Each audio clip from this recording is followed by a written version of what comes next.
Good evening and welcome to our Cabinet meeting tonight of the 29th of July, second one in July. That's the efficiency of this council. Just before we move into the formal agenda, I just wanted to raise three issues with Cabinet colleagues this evening. It was very powerful and poignant that here at Medway Council, and I know across the country, communities took 3 minutes to remember three very special little girls, and the community of Southport, who a year ago today were in an unimaginable position. So we continue to send our love and solidarity to that community, and Medway stands shoulder to shoulder with them.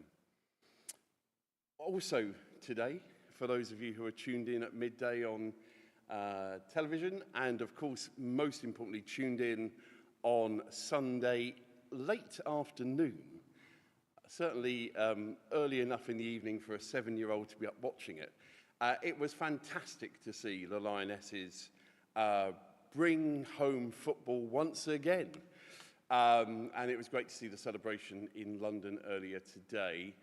Here at Medway, of course, we know just down the road, down in Bearsted, Alicia Russo, excellent England and Arsenal striker, doing the business as we saw on Sunday. And here, of course, across the weekend, we were flying the St George's flag at Gun Wharf, and thanks to the team who made that possible at very short notice. It would be nice to put it up a bit more if we keep winning football tournaments, but that's in the hands of others elsewhere. So congratulations to the Lionesses. And then only other thing I want to report to colleagues, and my friend and deputy leader will probably want to say a little more on this.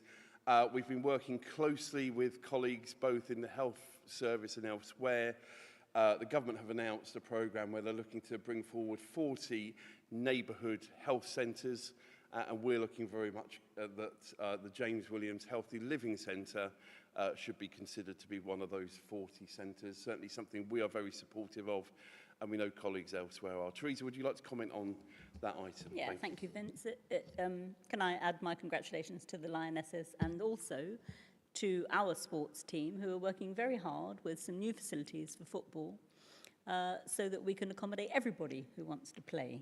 And that's a really exciting development, I think, for women's football, especially for young women and young girls in schools who have been motivated and inspired by what has happened. And I think that that is very welcome. As is the possibility of being one of the first 40 neighbourhood health centres. I'm very grateful to work across our whole NHS family, actually, in Kent and Medway, for putting together at fairly short notice an application. And very grateful as well to the ICP for the support that they have given to that. Even if we're not chosen, the work that's going in now will stand us in very good stead to put in some new services into that centre when it opens in December, serving a very challenged and needy community in Chatham to make sure that people can improve their health and live their best lives. So very exciting. Lots of extra work being done right across the council today and yesterday to facilitate that, and we'll keep our fingers crossed, and we should know actually at the end of August what's happening. Thank you very much indeed, Teresa. Let's then move to the substantive agenda. I've got apologies tonight from Nina, Adam and Zoe. Are colleagues happy that I sign the record of minutes of the 8th of July as an accurate record? Thank you. Are there any disclosable pecuniary interests or other significant interests colleagues wish to raise this evening? No, thank you. Just to put on record, I've not had any indication that colleagues are wishing to move into closed session. We've got two items, 5 and 14. Obviously, if colleagues do wish to do that, please let me know as soon as possible. I think we can have a healthy public debate on those two items without having to move into closed session. That then moves us to the next item, which is questions to Cabinet before we start the 20 minutes, just to explain the order here. This, again, is still relatively new. We have 20 minutes for this session. The order of questions is as follows. Firstly, we'll take any questions that relate to items on the agenda. We have one of those this evening. That will be the first question. That questioner is allowed a supplementary question. We then move to public questions, and again, we've got 2 of those tonight. Again, any member of the public asking a question can ask a short supplementary question. We will then move to members' questions. Those, again, given 3 minutes for an answer. There are no supplementary questions or indeed short statements afterwards, please. Thank you very much. I'm hoping that we will get through all of the questions. If we get to 19 minutes and we've got 1 more left, we will take it. I'd rather get them all done rather than, if there's lots and lots, obviously we won't in future meetings, but for tonight, I'm hopeful we will get through the business we have at hand. Wayne Hemingway will wave at me when we've got about 2 minutes left, and that will give me an indication as to how much we've got. So therefore, we'll move to start the item, and we'll invite the first questioner. Mr. Evans, would you like to come and ask your question, please?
Thank you very much indeed for your question, and thanks through you to the work that Medway Food Bank and Trussell Trust do more generally across our community. It was great to have a meeting with yourself and other colleagues along with members of the Cabinet on this very important issue. And this council has recognised and continues to recognise the cost of living crisis and the falls in income that the UK has experienced since 2021. Despite extensive government support, household incomes are not still keeping up with increased costs, and that is estimated to continue certainly into next year and beyond. Later on this agenda, we have a refresh of our cost of living crisis plan, a plan that we brought in as an administration within our first 100 days. This is the second refresh of that plan.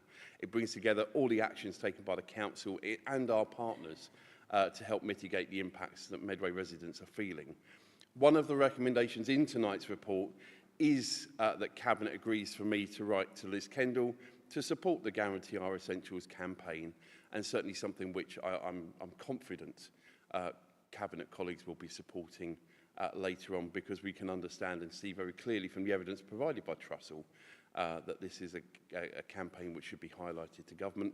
And for any resident, whether you've received support or not in the past, I'd always encourage you to read the plan to see the support that can be offered by council and our partners. Thank you. Do you have a short supplementary question?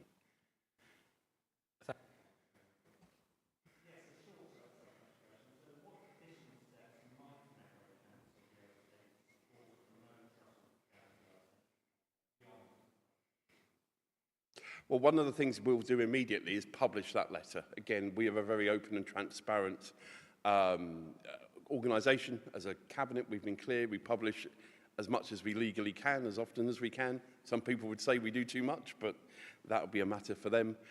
And certainly through our meetings with our MPs, we'll be raising this. And I know that colleagues from Medway Food Bank were at the recent National Trussell Lobby of Parliament, and I believe conversations happened there.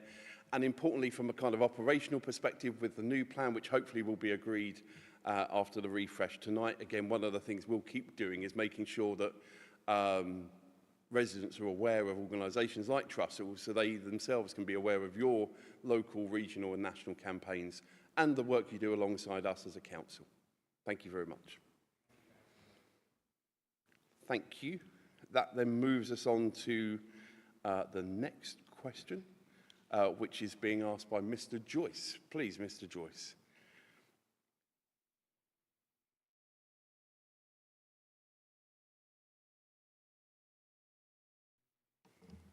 And your question is for Councillor Patterson. To Councillor Patterson. Thank you for taking the question, and it relates to the proposed King's Pre-Preparatory School Street scheme. There are 3 schools within a 5-minute walk of one another within the proposed King's School Street area. All of them have infant and primary provision, and 2 of them are fee-paying, which means that their pupils come from a wider geographical area. By necessity, many parents will have to drive their children to school. To what extent was this factor taken into consideration in the design of this scheme? Councillor Patterson, your response. Thank you for your question, Mr. Joyce. The King's School Street scheme has been developed with a clear understanding of the local context. In addition to the work carried out by expert officers, as a Rochester resident, as a parent, as a driver, and as a councillor for the area for more than 7 years, I have a comprehensive understanding of the road layout, traffic patterns, and behaviour of those dropping off at local schools. Sending children to fee-paying schools is a matter of parental choice, but making that choice does not grant a licence for able-bodied parents to chauffeur able-bodied pupils door to door, nor does it excuse the sort of disgraceful, selfish behaviour seen on an almost daily basis outside those schools. The more prevalent use of cars as transport to certain schools presents a compelling reason to act in the interests of pedestrian safety. We were approached by this particular school for assistance in enforcement, with efforts to police the behaviour of their own community proved inadequate. The rationale for school streets is to improve safety, reduce congestion, and encourage healthier, more sustainable travel choices, particularly at the school gate, where we know traffic can be its most intense and hazardous during drop-off and pick-up times. Restricting access for able-bodied children and parents to the roads next to school entrances reduces the number of vehicles, which in turn creates a safer, calmer, and more welcoming environment for children and families. By limiting through traffic at key times, we aim to reduce the risk of accidents, improve air quality, and support a more active start and end to the school day. Council officers have worked and continue to work closely with all 3 schools in the area. This includes supporting road safety education, helping to develop school travel plans. These plans are tailored to each school's circumstances and help identify practical ways to encourage walking, cycling, and scooting, while still recognising the needs of those who must drive. Rochester is well served by local buses and trains for those choosing to send their children to school here from further afield. We also encourage park and stride options, asking families to park a short distance away and walk the final leg of the journey. Officers continue to assess feedback received from residents, schools, and other stakeholders during the extended statutory consultation period. Any decision will be made with due consideration of the sometimes competing and contradictory views, needs, and concerns of the local community. Thank you very much, Councillor Patterson. Mr. Joyce, do you have a short supplementary? Well, I'd love to answer a few of those points, because some of them are just... Mr. Joyce, it needs to be a short supplementary. Yeah, I know, question, so please. I'm going to move on to my... I'd love to come back to you on that, but a response to a recent Freedom of Information request about the scheme stated that the consultation process included outreach to all schools, and I think you've just mentioned that. Outreach to all the 3 schools. Outreach to all schools. Which I think you've just confirmed in your last statement. If that is the case, how do you explain the following statement from the head teacher at St Andrews, which is on Watts Avenue? She says, with regards to the consultation, I was not even aware that a school street scheme had been proposed until I read it in Kent Online. Information about the scheme had not been distributed as far as Roebuck Road or Watts Avenue, and the school took it upon themselves to photocopy and distribute the information to residents in those 2 streets. She says, I was not invited to any consultation meetings. I had to invite myself to meetings and events that the consultation team were attending with King's School to try to get my voice heard. And I reached out to various contacts at the council to stress my concerns, but I often did not receive any acknowledgement. At no point, she says, did anyone actively reach out to me or listen to my concerns? And this is not a consultation process. A similar view has been expressed by the head of St Margaret's, and King's as well are very, very unhappy about the way the consultation has been taking place. I think that's a clear point around consultation. Councillor Patterson, did you want to respond to that point? I'm not sure which gilt-edged invitations members of the community expect to receive in something that has been publicised so widely. In that particular circumstance, there was an alteration to the scheme in direct response to what was fed back by stakeholders, including those who attended events, and that includes the head teacher of St Andrew's Prep School. So to suggest that her views have not been considered, bearing in mind we have not come to a decision yet, is a statement which I don't think can possibly be justified, or how that assessment can be reached. I will be considering all contributions made to the consultation, as we did with the informal consultation, which actually affected change in the proposal. So in terms of engagement, there was significant engagement with schools. I spoke to the head teacher directly myself during the informal consultation. So the suggestion that she has not had the opportunity to put forward her views is simply untrue. Well, there are two different versions of the truth, and you have one and we have the other. Thank you, Mr Joyce. I appreciate your question and short supplementary. Let's move on to Mrs Joyce. Your question to Councillor hello, Patterson. thank you for having us. So, my question, considering that there are 3 primary schools within the area covered by the King's School Street proposal, all within 5 minutes walk of one another, having made changes to include Roebuck Road prior to the statutory consultation, why did the council not undertake an independent impact assessment, or feasibility study to ensure that displaced traffic arising from the changes would not endanger the health and safety of pupils at St Andrews and St Margaret's, while protecting children at King's? Thank you. Councillor Patterson. The inclusion of Roebuck Road in the proposal which went out to statutory consultation reflected feedback from local stakeholders during the informal consultation period. It is intended to enhance the overall safety and accessibility of the area for pedestrians. While an independent impact assessment was not commissioned ahead of the statutory consultation, the School Streets project team carefully considered traffic displacement and its implications for road safety. This included detailed assessments, site visits and professional input from council officers. School streets reduce vehicle traffic around school entrances during peak times, promoting walking, cycling and other active modes of travel. School streets quite deliberately inconvenience motorists who choose to access the roads outside schools at drop-off and pick-up times without good reason, forcing change in driver behaviour. The development of the scheme was guided by the Department for Transport's School Streets Guidance, which highlights the importance of understanding local context, engaging stakeholders, and committing to ongoing monitoring and review. In relation to St Andrews and St Margaret's at Troytown, the project team are keeping a close eye on traffic conditions and remain open to reviewing the situation further.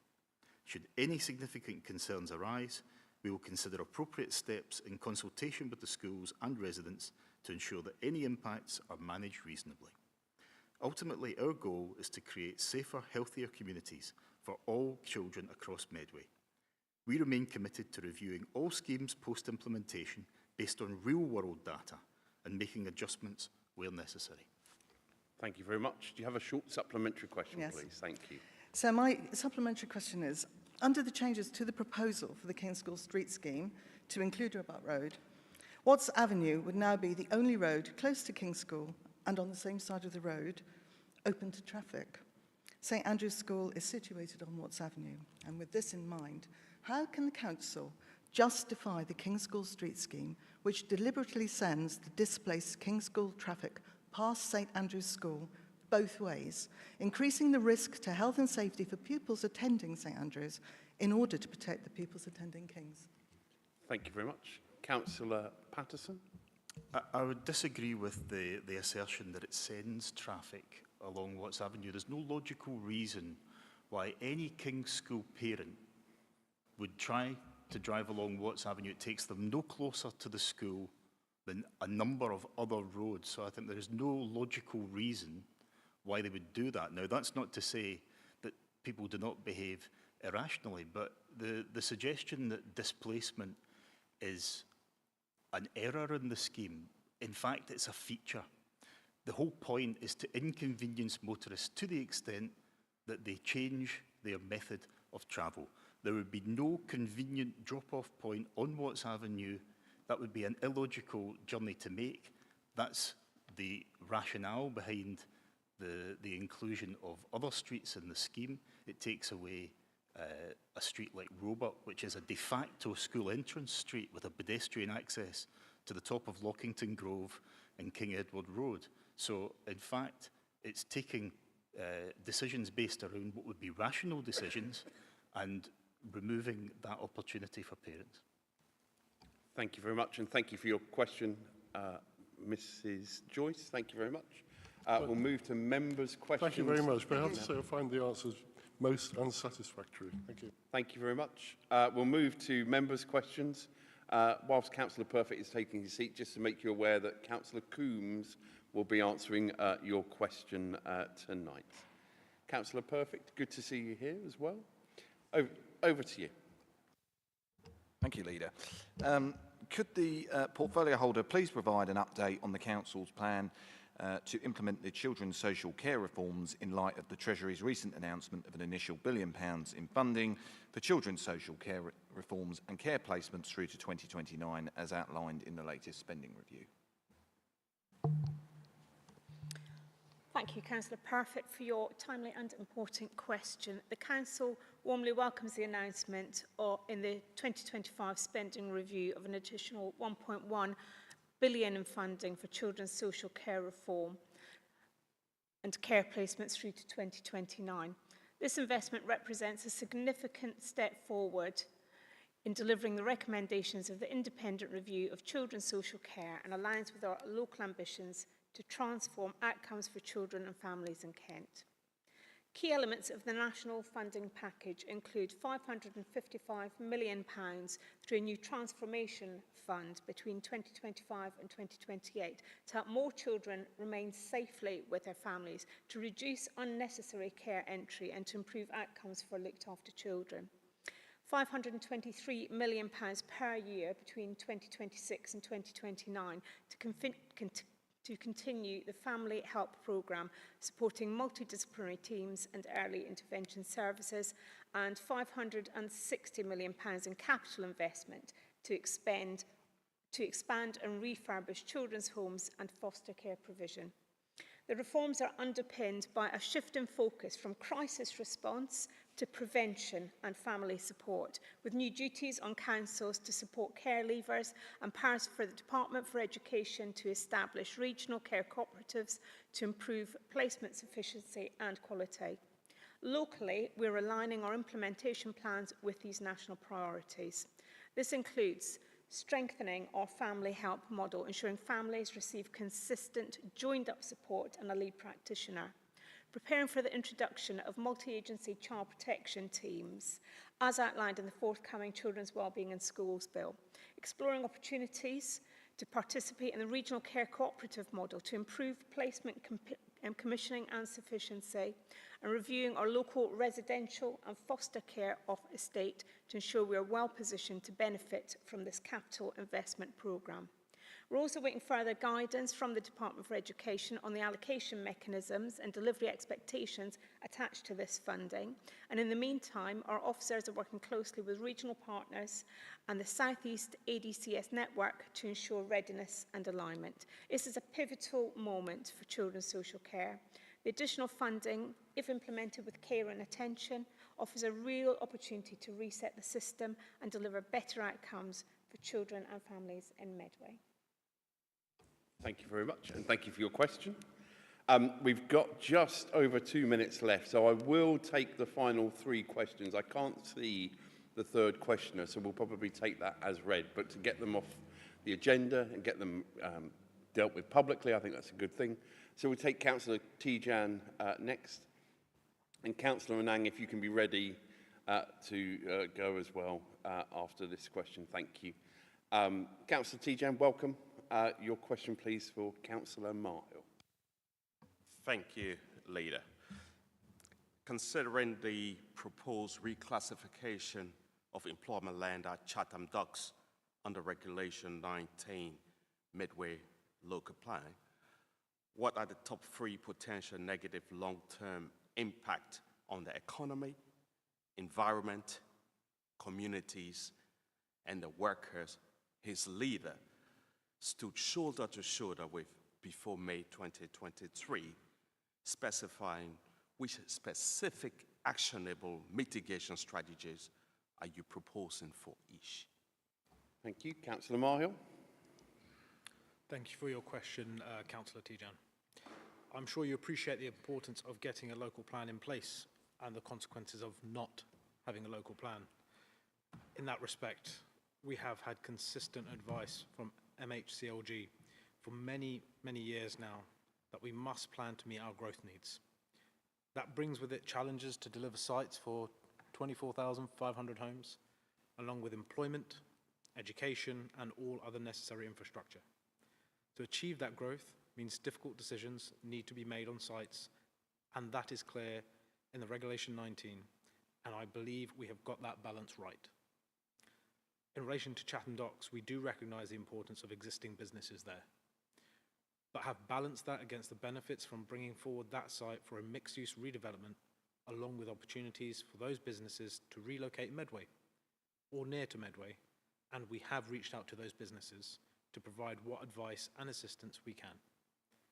The work on the local plan and the identification of sites started with a brownfield first premise to see what we can achieve in terms of acceptable growth within our town centres to help their revitalisation, and on our riverside sites in terms of continuing the regeneration that has taken place along the Esplanade, Rochester Riverside, Chatham Waterfront, the historic dockyard, Chatham Maritime, Chatham Waters and Victory Pier, along with the other side of the river, Medway Valley Park, Temple Waterfront and Strood Civic and Riverside. Few of these sites were accessible generally to the public 20 to 30 years ago, and their regeneration has not only provided homes, but also open space, leisure, businesses and retail, and opened up the riverside for the public of Medway. Consultation on the various stages of the local plan has consistently highlighted the public support for brownfield first regeneration before considering greenfield sites. The identification of North Gillingham for development will continue the riverside regeneration that we have seen for the last 20 to 30 years. It will link St Mary's Island through to the Strand. The redevelopment will provide for new employment opportunities on the southern part of the docks for digital and creative industries with flexible workspace ready for the future as encouraged in the national planning policy, and will link through to the universities and the emerging docking station. Redevelopment will provide new sustainable green links, which will link St Mary's Island through to the commercial uses at Chatham Waters and then through to the important leisure facility at the Strand. The redevelopment will also facilitate the securing and upgrading of the old dock railway from Chatham Waters through to Gillingham Centre and the railway station as a safe walkway and cycleway, providing a high-quality, sustainable link from the riverside to Gillingham, helping to assist with the revitalisation and regeneration of the town centre. In addition, it will provide links back from Gillingham to the waterfront, enabling the wider public to benefit from the riverside regeneration, while also knitting together the two wards either side of the former railway, enabling them also to benefit from the regeneration. And in this respect, we must remember that these are two of the most deprived wards in the southeast. Thank you, Councillor Marhill. Thank you. Thank you, Councillor Tijan, for your question. Councillor Anand.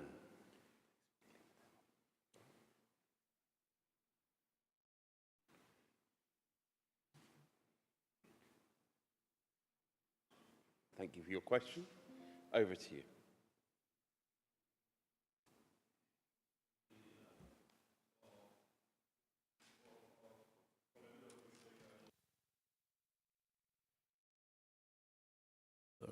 There was the campaign for end period poverty in Medway, led by your party. And currently in the UK, there's an increase from 12% to 20% when it comes to period poverty, which means at least 1 in 5, every 5 women faces period poverty. Under the previous Conservative government, there was an initiative such as the period products scheme, which were introduced in school, ensuring free sanitary products in schools and colleges from January 2020. Since May 2023, I would like to know what specific new action has been taken by our Deputy Leader of the House to address period poverty in the UK, in Medway, and if she continues supports and advocate that that period poverty should end, as she has been doing previously. Thank you. Thank you. Councillor Murray. Thank you for your question, Councillor Anang, and it's an important one. We take period poverty very seriously, and in fact, the Council's first initiative on this was led by Councillor MacDonald in his role on health scrutiny, and we have been able to introduce those measures in schools. As you'll know, many of our schools are academies, and the academies cannot be directed to provide free provision for period poverty, but they do work in partnership with us, and we work right across the NHS system to do that. And I'm very pleased to say as well that lots of employers have joined us in that effort. So it's quite common now to go into a cafe, to go into other kinds of retail facilities and find that there's free provision for people if they need protection. So as far as I'm concerned, my own personal intervention is to ensure that public health stay abreast of what's happening, that we work with the portfolio holder for schools, that we work with our local colleges to make sure that that provision, and indeed the voluntary sector, who've made a massive contribution to helping this through things like the Hygiene Bank, which has been supported and funded both through the Medway Lottery and indeed through Members' Ward funds from a number of people sitting around the table today. I will continue to monitor the situation, to keep an eye on it, to make sure that it's funded, and particularly to make sure that young women and indeed young men have a strong awareness that this provision is available to them. Thank you very much, Councillor Murray. Thank you, Councillor Anang, for a very helpful question. The last question is from a councillor who's not here this evening, so I will take it as read and I'll be very happy to respond. To Councillor Pearce, I wasn't on Rochester upon Medway City Council. I don't know whether I should declare an interest because I was an employee at this time of Rochester upon Medway City Council. So I wouldn't have been in a position to take a view on this particular matter. Since I've been an elected member, and particularly in the last 2.25 years, I've been focusing on the future for this organisation and our community, not the past. And I know he stated publicly on social media that he doesn't believe in Medway, which is pretty disappointing, really, so much so that he's not here tonight. I'm sure there may be a very legitimate reason he's not here, but I don't think we received apologies from him. So from that perspective, it is disappointing that he's not here tonight. I hope he'll join with me and all of the other councillors who care about this place, all 285,000 residents. We have a job to do now. We know that local government reorganisation Mark II is coming, and therefore I will work with anybody, including my cabinet colleagues, including colleagues from other political parties and no political parties, to ensure the legacy of Medway the place as we move into a position of a new unitary authority, which will be good for the people it serves. It will be good for the people who it serves, whoever is leading it, because unitary authorities are the right approach to local government. I know who I hope is leading the new North Kent Unitary Authority. I hope it's one of 4 unitary authorities for the region of Kent. So hopefully Councillor Pearce will come on that journey with me rather than considering matters of nearly 30 years ago. I'll pause at that point and we'll move on to the next item. Thank you very much. And Wayne, thank you for your expert analysis of telling me when we were running out of time. And I pressed on because it means we haven't got to deal with any written answers. It's always good to get answers out in the public, as we try to very often here with this new approach of questions to the Cabinet. Let's move on to the first substantive report of this evening, and this is a really important report, all are tonight, but this in particular is hugely important. So it's a real pleasure to hand over to my Deputy Leader, Teresa, who will talk us through Care for Medway. Over to you, Teresa. Thank you very much, Vince, and thank you to everybody who's been part of putting this report together and indeed part of the preliminary work, quite considerable that it was, to get us to the stage that the report is asking. I'm going to deal first to remind Cabinet, we're being asked to do two things. There's a series of linked recommendations because agreeing one recommendation is makes the next one dependent upon it. So I'll just remind you it's set out in that particular way because each part of the recommendations have an impact on the next recommendation so that we get to the right situation in terms of the extra capital that we're being asked to put into this project. And then there are options, and option 4 is the recommended option, that is to build a new care home on the IPM southern site.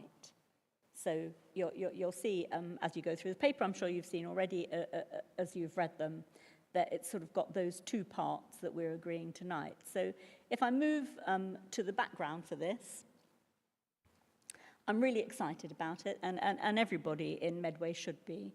This is a project that has got the potential to lift the standards of social care in Medway, to give greater confidence to the whole of the social care system and our partners in the NHS that we can place and look after those people who have got the most complicated types of needs. So it's asking that we put together an 80-bed residential nursing unit for older people living with dementia and a 40-bed, so a very innovative approach of enabling and respite beds so that people can go to this care home for a short time when they're discharged from hospital or at other times when they may need some care, to be taken care of, to be looked after, to be encouraged, trained, to undergo all sorts of therapy, enabling them to move back home so that they don't actually come into the situation of being in residential for long periods of time. The site, in my view, is absolutely perfect for this purpose. It's got great transport links. It is in a situation where everybody who is associated with the care home, including all of the practitioners and indeed the people who live there, because many of them will be enabled to go out and enjoy facilities. And there are lots of facilities actually very near to IPM that would be appropriate. And of course, for relatives and friends who want to come and visit them, we want to make modern provision as well.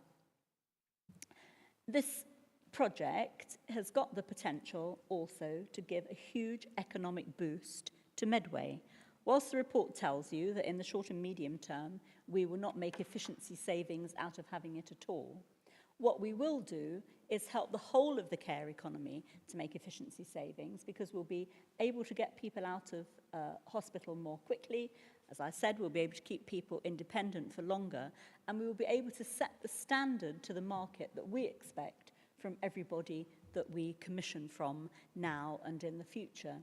And if you think about the rationale for this, because obviously it's not the only care home that is likely to be built in Medway. Indeed, I'm delighted to say that we've got two new ones out of the ground and operating, and another one planned in the local plan, not of this kind of size, but of comparable size. That is welcome because we can expect by 2035 a 47% rise in the number of people who are over 85 in Medway.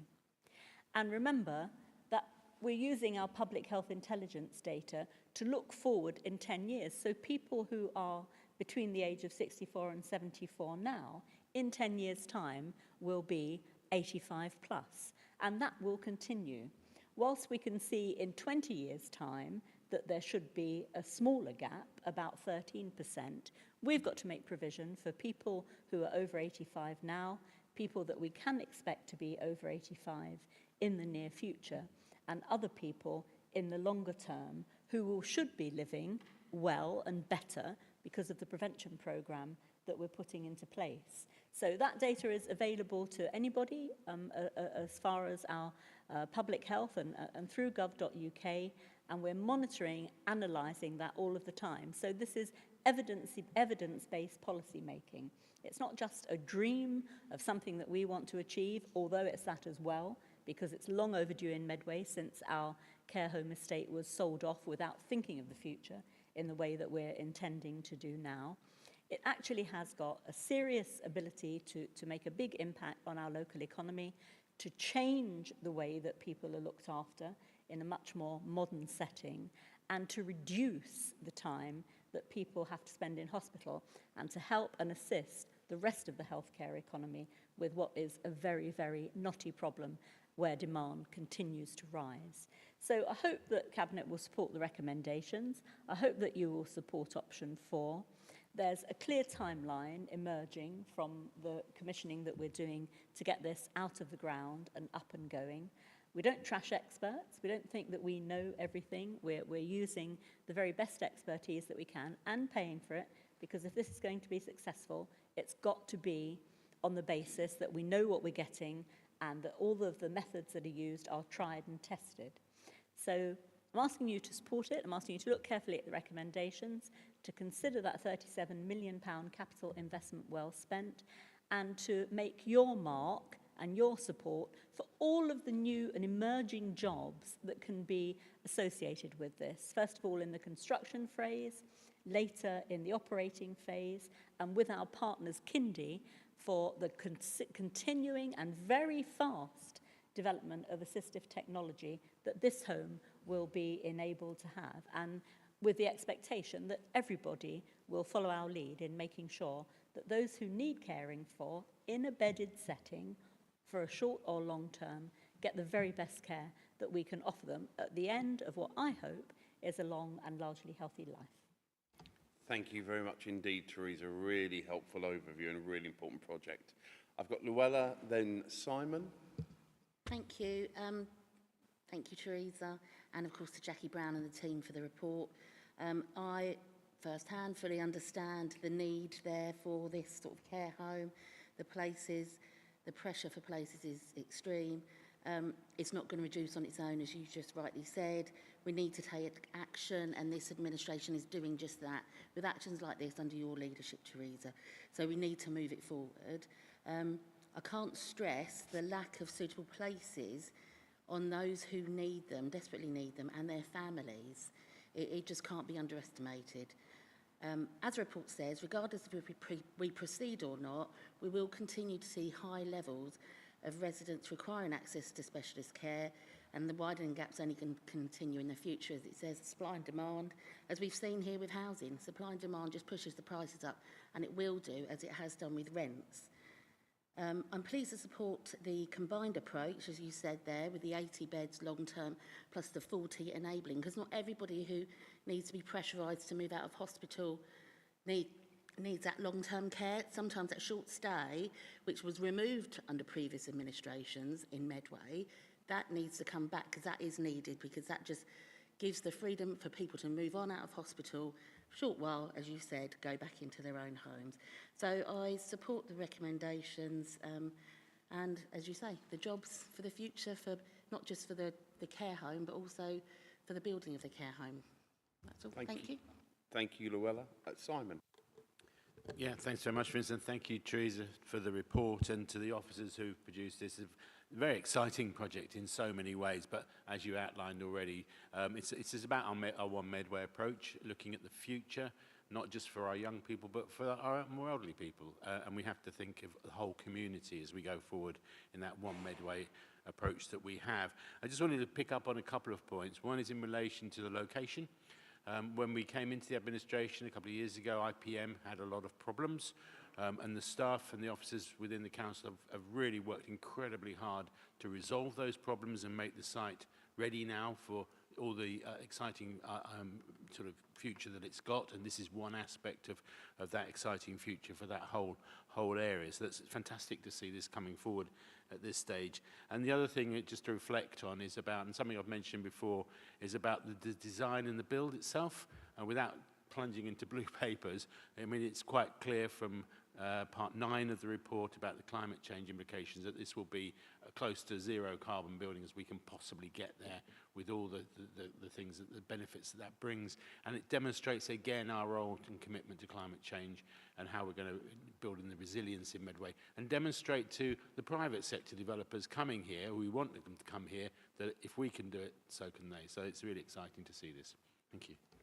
Thank you very much, Simon. Before I come back to you, Teresa, I think, look, we've been very clear since day one of this administration that we're getting on with the challenges that Medway faces today and tomorrow. And this is absolutely one which we are facing today. And you and your brilliant team of hard-working officers are dealing with the real-time challenges of these individual conversations and individual, sometimes, frankly, negotiations, which at the heart of it are Medway residents who are in sometimes their most difficult sets of circumstances. So having that long-term vision for our community, making sure that we're working with the best people to understand the art of the achievable both now and as we move forward, I think that's critically important and shouldn't be underestimated.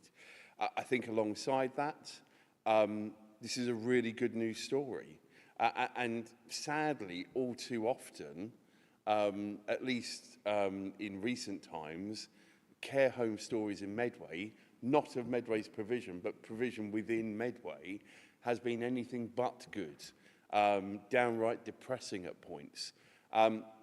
So if this makes the market sit up and think a bit more, that's got to be a good thing too. And of course, we will always work with providers to get to the point that they're delivering the quality of service we expect to see. But we know sometimes that simply isn't happening, and we need to, continue to press hard on that. But this says very loud and clear, it is a political cliche to say people are living longer, that's a good thing. The next sentence is, so what are we doing about it? This is what we're doing about it. So really, really pleased to support this. Obviously, some of it will be pressing ahead. Some of it will be taken to full council in October, and I'll be pleased to support it there as well. Back to you, Teresa. Yeah, thank you very much, colleagues. And all of the points that have been made are important. Luella, what you said about the stress and worry that families go through when they're waiting for a place, either a short-term or a long-term, is very real. And I want those families to know that we empathise with them and that part of our ambition is to make life better for them, as well as for their loved ones who are going to be cared for. And I'm really grateful for you and for other people who've shared their personal stories about that. And Simon, absolutely, we're clear. We're not just ambitious about care, we're ambitious about the environment of care, and that it should accord with everything that we want, from sustainable buildings and as near to net zero, as you said, as we can get. And I've been really pleased with the people that we've been working with about this, on the ambition that they have showed and the ideas that they've come forward with. The other thing perhaps I haven't said, Vince, but it accords with what you're saying, our providers are our partners. When they're in trouble, we are there for them. And actually, this facility will help us be able to do that even more, because the top floor is going to be a floor dedicated to all of the services. So there will be laundry, there will be medication, there will be staff rest areas, there'll be training facilities that we can offer to everybody, those people who work in the care home, and to our partners as other providers, to share training, share innovation, make sure that everybody knows what's going on. And the ability to have a home like this with the 40 short-term beds gives us safety and security that if another provider goes down, and I'm afraid that does happen, because there still is a very rapacious attitude by some people, hedge funds, towards making money out of care, who will pull out if a home gets into trouble. We're not any longer going to have to panic about where we can put people who might be displaced elsewhere, because there will be some capacity here for us to help with that. So it is a good news story. It's a very good news story. And care deserves a good news story. Everybody that works in it are very often largely ignored by lots of people, and yet it's the public service most likely to impact all of our families at one time or another in our lives. And I think the recognition that we're giving to the care industry and everybody that works in it by doing this project is as important as the project itself. So I look forward to everybody supporting it, look forward to coming back and telling the rest of the council how we're getting on. We'll make sure that as the project progresses, we open the doors so that people can see our plans and ambitions for the building itself, and continue, I hope, to motivate the whole of the care industry and the local health community with something that will make a difference. Thank you very much, Teresa. Are colleagues happy to support the recommendations, accepting Teresa's recommendation of option 4? Thank you very much indeed. Let's move on. Next item sits with me, and I'm really pleased to bring the second refresh already of our cost of living plan. Colleagues will recall that this was one of the things that we delivered within the first 100 days of this Labour and Cooperative administration. It's something I wish it didn't have to exist. A bit like the question we had earlier on, I wish Medway Food Bank didn't have to exist, but thank goodness they do, whilst there is still absolutely a need. And although in my most recent conversations with colleagues there, some of the requirements have started to taper off ever so slightly, the requirement is still real and genuine. So it's right and appropriate that we bring forward another refresh of our cost of living plan that you see in front of you today. Can I put on record my thanks to Gemma Gilly and the whole team at the Welfare and Benefits team, do outstanding work every single day, making a difference every single day in a variety of ways. The plan has been updated. Lots of it remains the same because the offer from this council remains the same. We've brought in actually some new things to it that weren't there before, including things our partners are doing. So one good example, actually from Nina's portfolio, is that, you know, for Medway residents on universal credit, you know, you can access the dockyard for just £2. You know, that ability to, you know, even when times are tough, particularly during the summer holiday, recognising it's about living, not surviving, for families of that nature who are in those financial circumstances. So, been really pleased to make some additions and, of course, keep that document updated. Worth saying a couple of things as well. Tracy Coombs, you've done great work in the past lobbying the previous government when we got down to the wire as to whether Household Support Fund was going to continue. You could put your pen and paper for your letter away because we were very clear very early on in the new government's administration nationally that the Household Support Fund would continue for this year, but will be replaced next year by the Crisis and Resilience Fund, and that will bring together certainly different elements, some of which have existed for some time, some of which have existed for just a couple of years. It brings that all together, and importantly for councils like Medway, means that we've got that ability to even further have confidence in planning our delivery of the fund through the various methods we have, some of which of course are laid out within the plan. The other recommendation within there is about writing to Liz Kendall. And look, I think it's absolutely right and appropriate to do this. I think from my perspective, universal credit is a safety net. Families, you know, including families who are working, let's not forget a number of people in Medway who receive universal credit are working. So when some politicians make pretty crass comments about the welfare system, they're simply factually inaccurate. But what is absolutely recognised by me and by others is that it needs to cover the minimum, the essentials, which is where the Trust Will Trust campaign comes from. So I'm very pleased to move that recommendation. And as I said in answer to the question earlier on this evening, I'll make sure that letter is published. I would hope probably by the end of this week it will be done quickly. So recognising that as well. The final thing I want to talk about is two bits of technology which might feel a bit geeky, but these are really important things, and one of the recommendations is about reinvesting in this. So Refer Kent is a great bit of technology which basically allows really quick, efficient referral systems to a wide variety of regional, national and local organisations. We will continue to encourage, and the welfare team continues to encourage people to sign up to that. And then it is about making sure that anybody coming to us for help, advice and guidance, we can get that access of information to them really quickly. So one of the recommendations is to continue funding that. It costs around £5,000, but it's, we don't know the exact cost this year.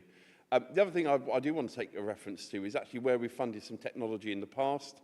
The LIFT scheme, the Low Income Family Tracker, that has been used for a number of different elements over the years since we've been here.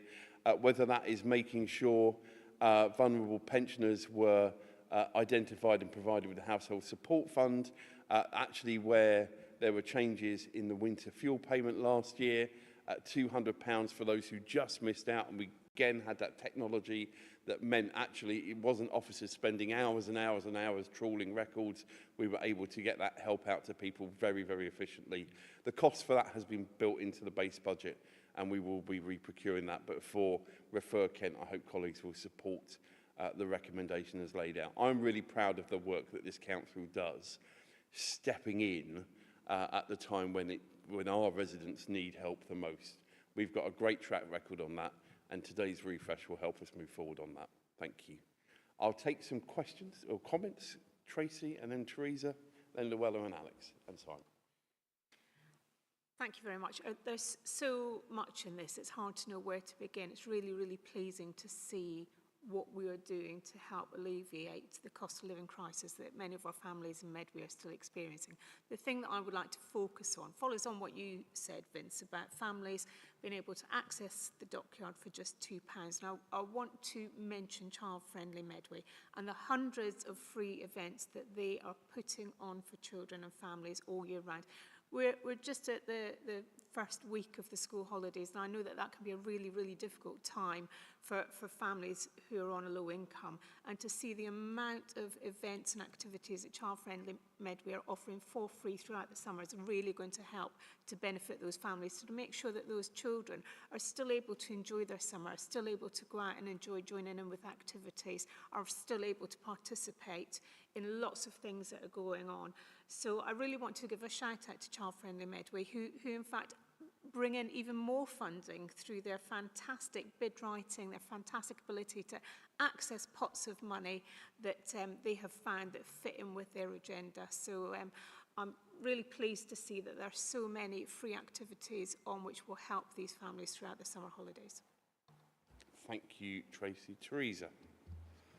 Thank you very much. And absolutely, Vince, your commitment to continuing this, even in the context of the new longer-term settlements, I think is very important. It shows that we care about distressed households, that we want to put them in as strong a position as possible, and we want them to know that Medway is a source of help and completely free and independent advice to people who find themselves in difficulties. And Tracy, you're right to mention the Medway Go programme, a fantastic programme helping over 4,000 children enjoy activities and experiences and good food that many of them otherwise might not have access to over the summer holiday. And in fact, all of the school holidays kicked off last week by a lovely fun day at Medway Park, where we served over 200 hot meals to the children and families who attended,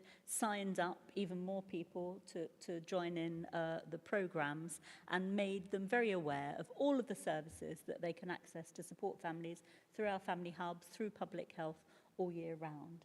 So this is a very worthwhile thing to do. The team who run the benefits and welfare advice are outstanding. They've attended lots and lots of events outside of their working hours to make sure that people know that they're there, and I know that they'll continue to do that. And they're developing partnerships all the time with other organisations in the voluntary and community sector who also offer advice, so that if we can't help anybody, or if we know that they could be helped more by somebody else, there's signposting and partnership working going on as well. So I don't want to have this. I want everybody to have a good income, and for everybody who can work to be able to do so in a job they enjoy and are sensibly rewarded for. But while just still coming out of a cost of living crisis and with a lot of instability in the world, I think it's really important to put in this local safety net and to be absolutely upfront about the fact that anybody using it shouldn't be ashamed or embarrassed. It's their right, and it's our pleasure and our commitment to helping them over a time when things are a bit difficult, looking forward to a time when things will be better for them. Thank you very much, Teresa. Luella? Thank you. Thank you for the report, and I'm pleased to see it outlines all the positive moves we're taking as an authority to tackle the cost of living crisis going on. More towards my portfolio, I was pleased to see that it highlights the help that our housing options team are doing to help people avoid emergency accommodation. So it even lists there a number, 314 households avoided it with early help, which you just can't stress that. It is so important. If you feel like you're getting to the edge that you might become evicted, get in touch straight away. I can see the winter shelter helped 44 people into accommodation during this past year, and that will continue again as long as we can fund it. Our One Medway lettings that we've launched, that is growing. The strengthening numbers of that is helping families avoid the temporary accommodation. The success with the Warm Homes grant funding of £1.5 million. And the ongoing purchase, which I keep saying, the ongoing purchase of our temporary accommodation will overall reduce our costs going forward. So I'm really pleased to see the actions, not just for housing, but all areas of the council reflected in this report. And I support the recommendations because it is supporting our residents, ones that need the help the most. Thank you. Thank you very much, Luella. Alex? Thanks, Vince. I think this is really welcome as a piece of humane solidarity, of practical support, because I think so often this sort of policy can become an attempt by people who are comfortably off to tell people in poverty how to be better at being poor, and I hope that the fact that this is the opposite of that comes across in every page, that it is about solidarity, that it's about a recognition that all of us at different points in our life, for a variety of reasons, could find ourselves in a position of financial difficulty, and I would hope that regardless of who that befalls, that the authorities are there to help them. But you know, it's in stark contrast that, at the risk of satisfying a certain member representing Reform Party UK Limited by referring to one of their MPs, I'm actually going to refer to something that he said back when he was a plain old-fashioned Conservative Party MP, and that was Lee Anderson telling people in poverty that the reason that they were in poverty, the reason they were struggling to make ends meet is because they didn't know how to cook, and that he could cook a meal for 30 pence. Now, apart from the absolutely disgusting attitudes which that betrayed, you know, it's plainly nonsense. But you know, he came from originally at that point came from a party with a good pedigree of that sort of callousness, whether it was the recently departed Norman Tebbit telling people to get on their bikes, or Norman Lamont telling people that a certain amount of unemployment was necessary to keep inflation down. These are attitudes that are endemic in so many political parties, but I think this is a clear line in the sand between this administration and what went before, and not only the fact that it was brought in so soon in the first 100 days of this administration taking control, but it was done in spite of what was happening at that point at national level, you know, in the face of a party which had elected one leader, then another, you know, one of which in particular has caused significant financial and enduring and ongoing financial hardship in terms of people's mortgages and subsequently the rent that they might be paying to private landlords. So I think we know where the finger of blame lies, but that doesn't put food on anybody's table, and it doesn't enhance lives. And you know, the point is that we want roses as well as bread. We want people to thrive, not simply to survive. And I think also, you know, without falling into that trap of telling people how to be poor, it does certainly set out some of the opportunities that are available through school holidays, which are a particularly difficult time. Really proud of the activities that take place through the schemes run by the council, but also to recognise simple things like the splash pad at the Strand, you know, things which are free of charge to anyone who wants to use them.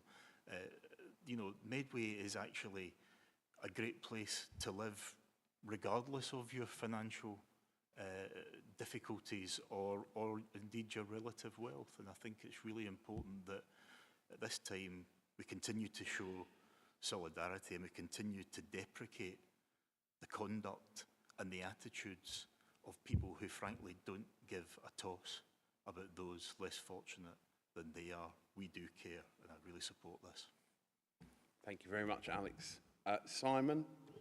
Yes, thank you very much, Vincent. Thank you for everyone who's been behind this really important piece of work as we take this plan forward to another year, if you like. I just, you know, endorse all the comments that have been made so far, but just wanted to highlight in particular the implementation of the Home Upgrade Grant Scheme, Hug 2, which I think is a great way of describing it, because that's basically what it does, provides the hug. And very importantly, the work with the Greater South East Network Hub and E.ON and the delivery of the energy saving improvements for residents that's so important. And we know the cost of energy in people's lives. We know how important it is as well to make that energy carbon zero, if we can. And this is doing this, both sides of it, if you like. Helping people who are struggling with energy bills is really important, but as well as that, we can actually deliver them carbon-free energy. So it's really, and working closely on the standard of their homes themselves. Not only do you reduce their bills, which is so important, but the health benefits of a much nicer home and a warmer home and a home that's free from damp and mould and all those factors that come into play through this work is so important. And whilst we have to listen to a certain important visitor in Scotland complaining about the view from his golf course where the windmills are upsetting him a little bit, this is the reality of daily life that most people are having to live with who are on low incomes. And I really think the contrast there is very stark. So I really appreciate that. Thank you. Thank you very much indeed, colleagues. I didn't think we'd get both Lee Anderson and Donald Trump in this item. But as Alex says, it shows politics is ultimately about choices. We could have chosen not to do this within 100 days. We could have chosen not to refresh it last year. We could choose not to have this item today. In all three cases, we've made, in my view, the right choice, because ultimately we need to be helping those who need help. And as Teresa rightfully says, and I've said it in the past as well, particularly those who have never reached out for help before. We know there is potentially stigma attached, questions which people may have. And we have loads of great, organisations and individuals, as well as our own council team, who will be able to give support in a compassionate way, which again, for me, just shows that kind of Medway approach. We're resilient collectively. We've got that ability to put an arm around somebody when they need it, both physically but also organisationally. So, and I'm really, really proud of the team that lead this for us here at the council. So it is about political choices. Absolutely right. Luella, you mentioned rightfully those 314 households and individuals who, because of this process, are now continuing to stay where they were before. So even if you had no compassion and didn't care, and for the avoidance of doubt, that's not what this administration feels, but even if we did, actually, from a kind of finance perspective, stopping the eviction process of 314 individuals or families because we've bought them a boiler or we've managed to get something repaired, because that sometimes is the challenge for loads of households is, the money in, the money out, fine, but when you've got that additional thing, that one-off item, that problem, that's what we should be here for. So you're absolutely right. So again, actually, you know, the council working in that one Medway approach, watching each other's collective backs to help the residents who need it the most. Absolutely right, for sure. And Teresa, you know, supporting the team and supporting that approach.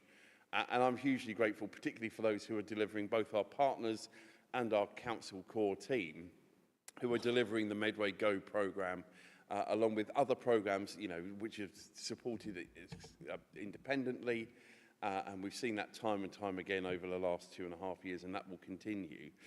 And Tracy, I think you're absolutely right to highlight Child Friendly Medway as a really great example of that differential between surviving and thriving, particularly for our most youngest residents.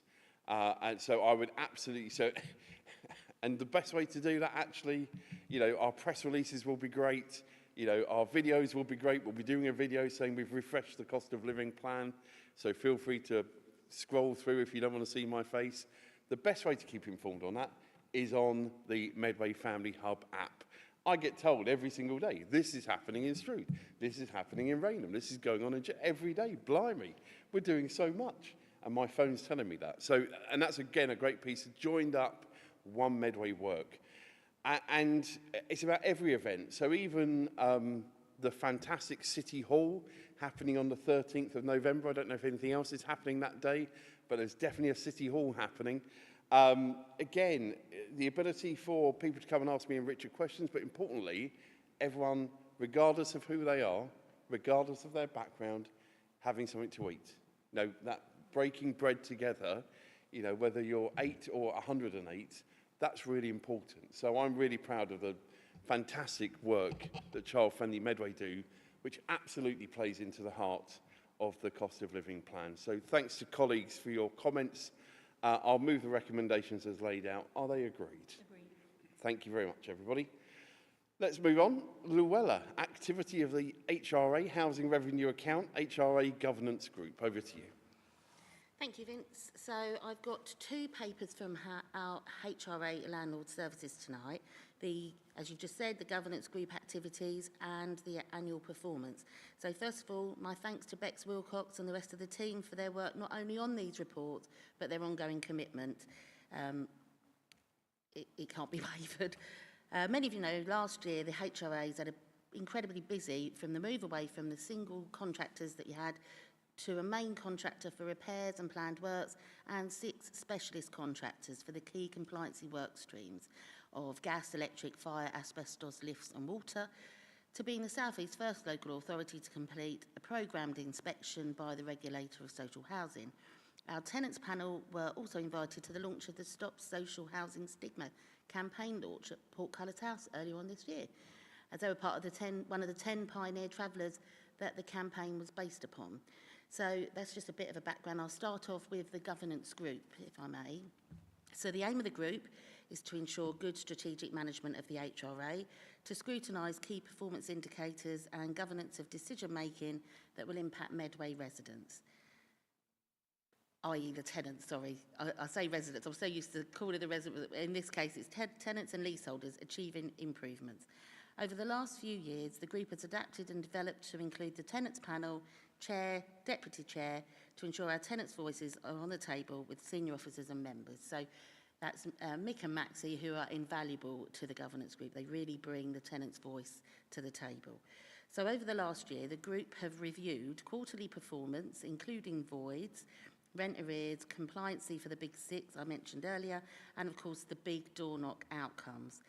The HRA Business Plan Annual Review Workshop, the review of the proposed energy performance, now part of the government's Delivering a Decade of Renewal for Social and Affordable Housing, the review of the recommendations from the Tenants Panel's first scrutiny on the HRA complaints, a review of the number of key policies and briefings, including the HRA Annual Complaints Report, the new tenant engagement strategy, and the tenant satisfaction measures.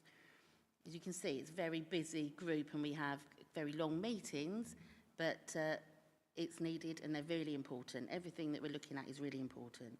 So being the first local authority in the South East has also had the following impacts. We were an integral part of providing reassurance for the regulator because we were one of the first. We were observed by the regulator as part of a 2-day on-site inspection, and a review of the regulator's continuous improvement plan, also the review of the antisocial behaviour action plan. So I'll leave it there if anyone's got any questions about the governance group activity. Thank you, Luella. I'll take Teresa first. It's not really a question, Luella, but I think congratulations to the whole team and particularly to your leadership, because this increased involvement of tenants is critical. And although it was a bit of a shock to be first up when we had the new regulator, actually as time has gone on, some much bigger authorities with longer histories of providing social housing, such as Newham and Southwark, have had very poor ratings. Now, I wish everybody in Newham and Southwark well, and I want their tenants to have a good experience too, but actually what this means is that we've got advice and support that we can offer to other authorities about how to do things properly. And it was great to see the housing team with a huge tent at the Love Gillingham event, and the tenants' representations, tenants' representatives there as well, encouraging other people who came along to the stall to be representatives. You know, I think that is probably the first time we've seen the housing team out in the public inviting, you know, representations, inviting people to ask questions.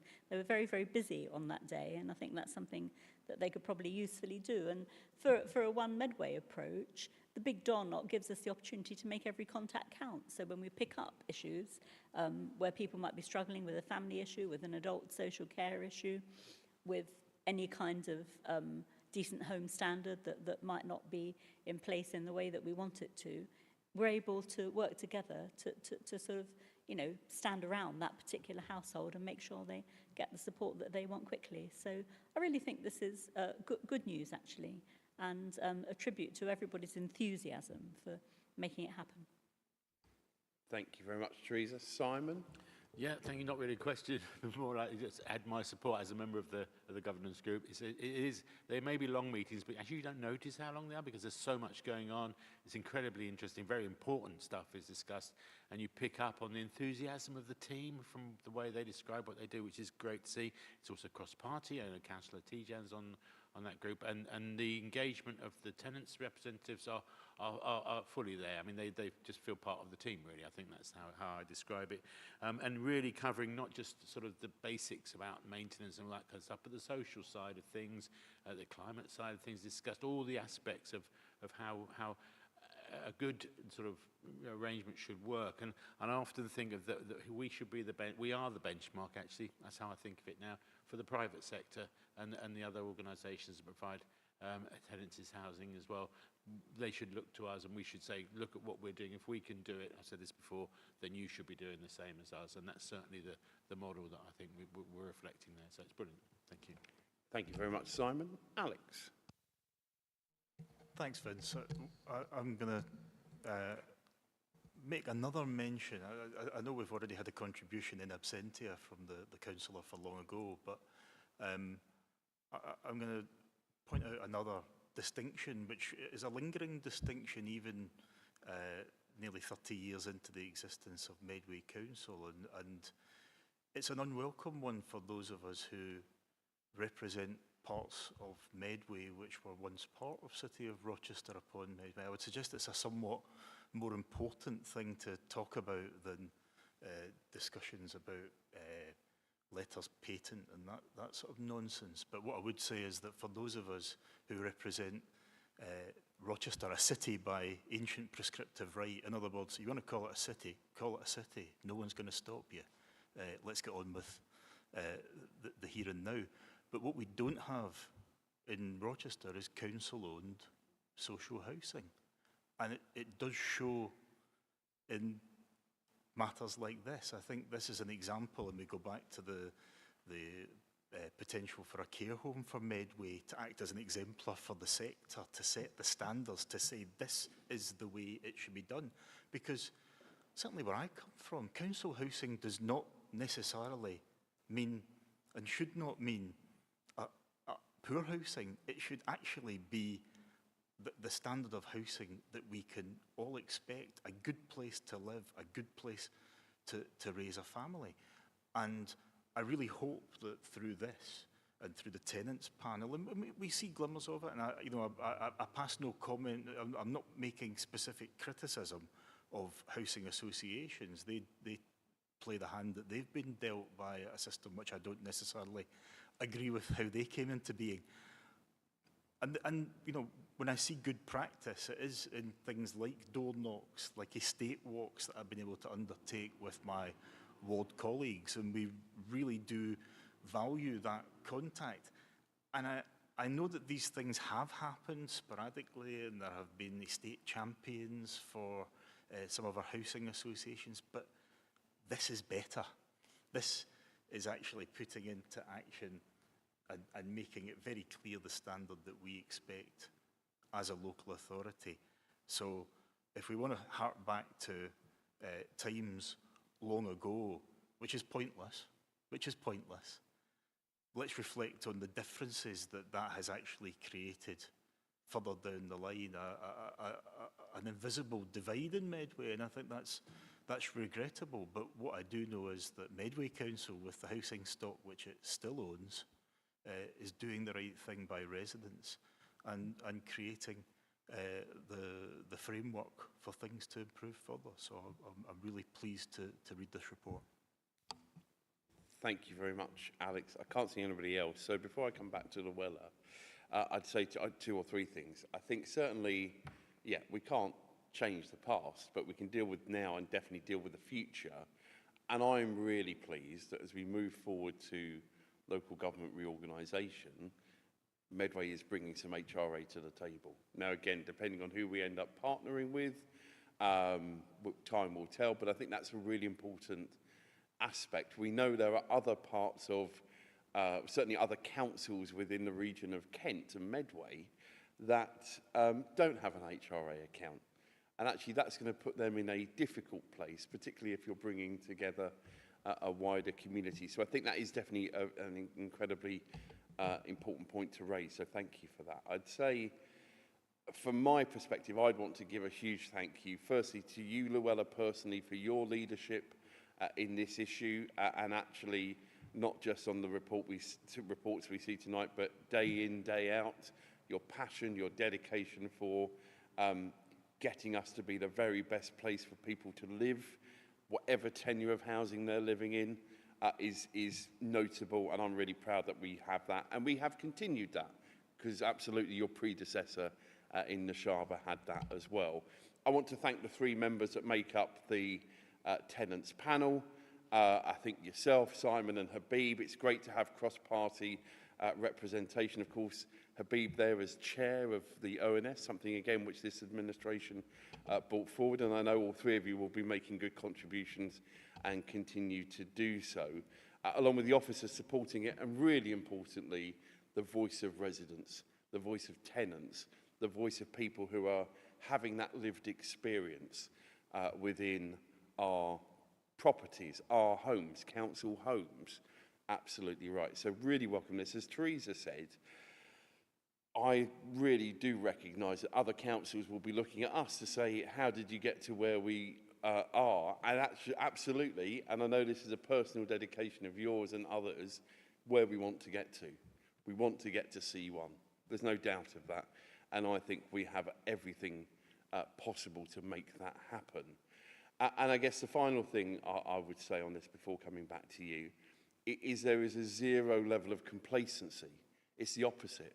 Actually stepping up more, having greater presence at community events like Love Gillingham, which was a tremendous success. I think I've been challenged to a wrestling match with the MP for Gillingham and Rainham, but that's another matter for another day. But absolutely, the presence of lots of bits of the council, but in particular public health, who have got a long track record of doing this, but actually the housing team and all elements of the housing team, that tent was busy every single quarter of an hour, every single half an hour, new people having conversations. You know, a council that's out there supporting its residents, it is a good thing. So I've got absolute confidence that this panel, the voice of residents, continues to be heard loud and clear. And finally, the positive element, you touched on it right at the start, And again, this is not a criticism of how we were before, but I think if you end up in a situation where you have one contract to do lots of different things, and you actually as a council go, what would be better to do is to keep the main organisation doing some stuff, some important stuff. But if there's specialisms that need to be done by other organisations, that's no bad thing. Taking a point to pause and reflect and going through the due process, I think, has been beneficial. And certainly one of the things I heard at Love Gillingham was actually the one or two council tenants who have had to access stuff have found that positive. So that is a good thing to hear. Luella, back to you. Yes, I'm pleased you mentioned the Love Gillingham tent, actually. It was a big tent, and it didn't just have HRA team there, it also had our private sector housing team, and they were, as you say, really busy with inquiries, just for information, and even casework. So it was really good to have representation on the high street that day. Just what you were saying, Alex, I'm really proud that we have our own social housing, and it is our ambition as administration just to keep it growing as much as we possibly can. So just regarding the governance group, so I just want to thank the group, including Councillor Curry and Councillor Tijan, who's sitting in the audience, and it's made up of other colleagues, officers, and most of all to our two representatives on the tenants panel, Maxi and Mick, because they're the most important members because they do bring the voice of the tenant, which is what we really value. So that's that report. It's just for Cabinet to note it. Is that? Thank you very much for that, Luella. Cabinet, happy to note the report. Thank you. Let's move on to your second report. So this one was the larger report, the annual performance paper, and it provides a comprehensive overview of the annual performance of the HRA, and the document has increased in size this year following the recommendations from the regulatory inspection, and this to ensure scrutiny and visibility of works in progress and remedials for our compliance work streams. The HRA performance is scrutinised on a quarterly basis, as I've said, by the Tenants Panel and the Governance Group, and since the inspection has been reported quarterly to the regulator. Since August, HRA performance has been reviewed on a monthly basis with myself as the portfolio holder, along with Mark Brethwick, the Assistant Director for Culture and Community, Bex Wilcox, our Chief Housing Officer, and the two landlord heads of service, Adam Spokes and Rachel Valerio. The HRA senior team have continued to engage with the regulator since the published judgment, which was C2, and have now moved from monthly to quarterly meetings since April 25, which is a really positive move because the regulator's happy that we're moving in the right direction. So we want to keep moving forward for the improvement of the service that we offer and the conditions we're offering for our tenants. I'd like to bring to your attention some key performance improvements over the last 12 months. So, retendering of the main repairs and planned works contract has resulted in a new framework and client-led performance indicators.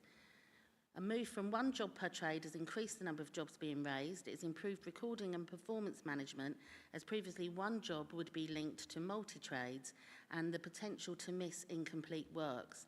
In preparation for changes to domestic electrical checks, the property team have begun the transition to a 5-year electrical checks in April 23. This work joined the electrical programme. End of year, the team had hit 97.01% compliancy, with the expectation that it will achieve 100% before the requirements are phased in November 25. We've had 100% compliance in asbestos work streams.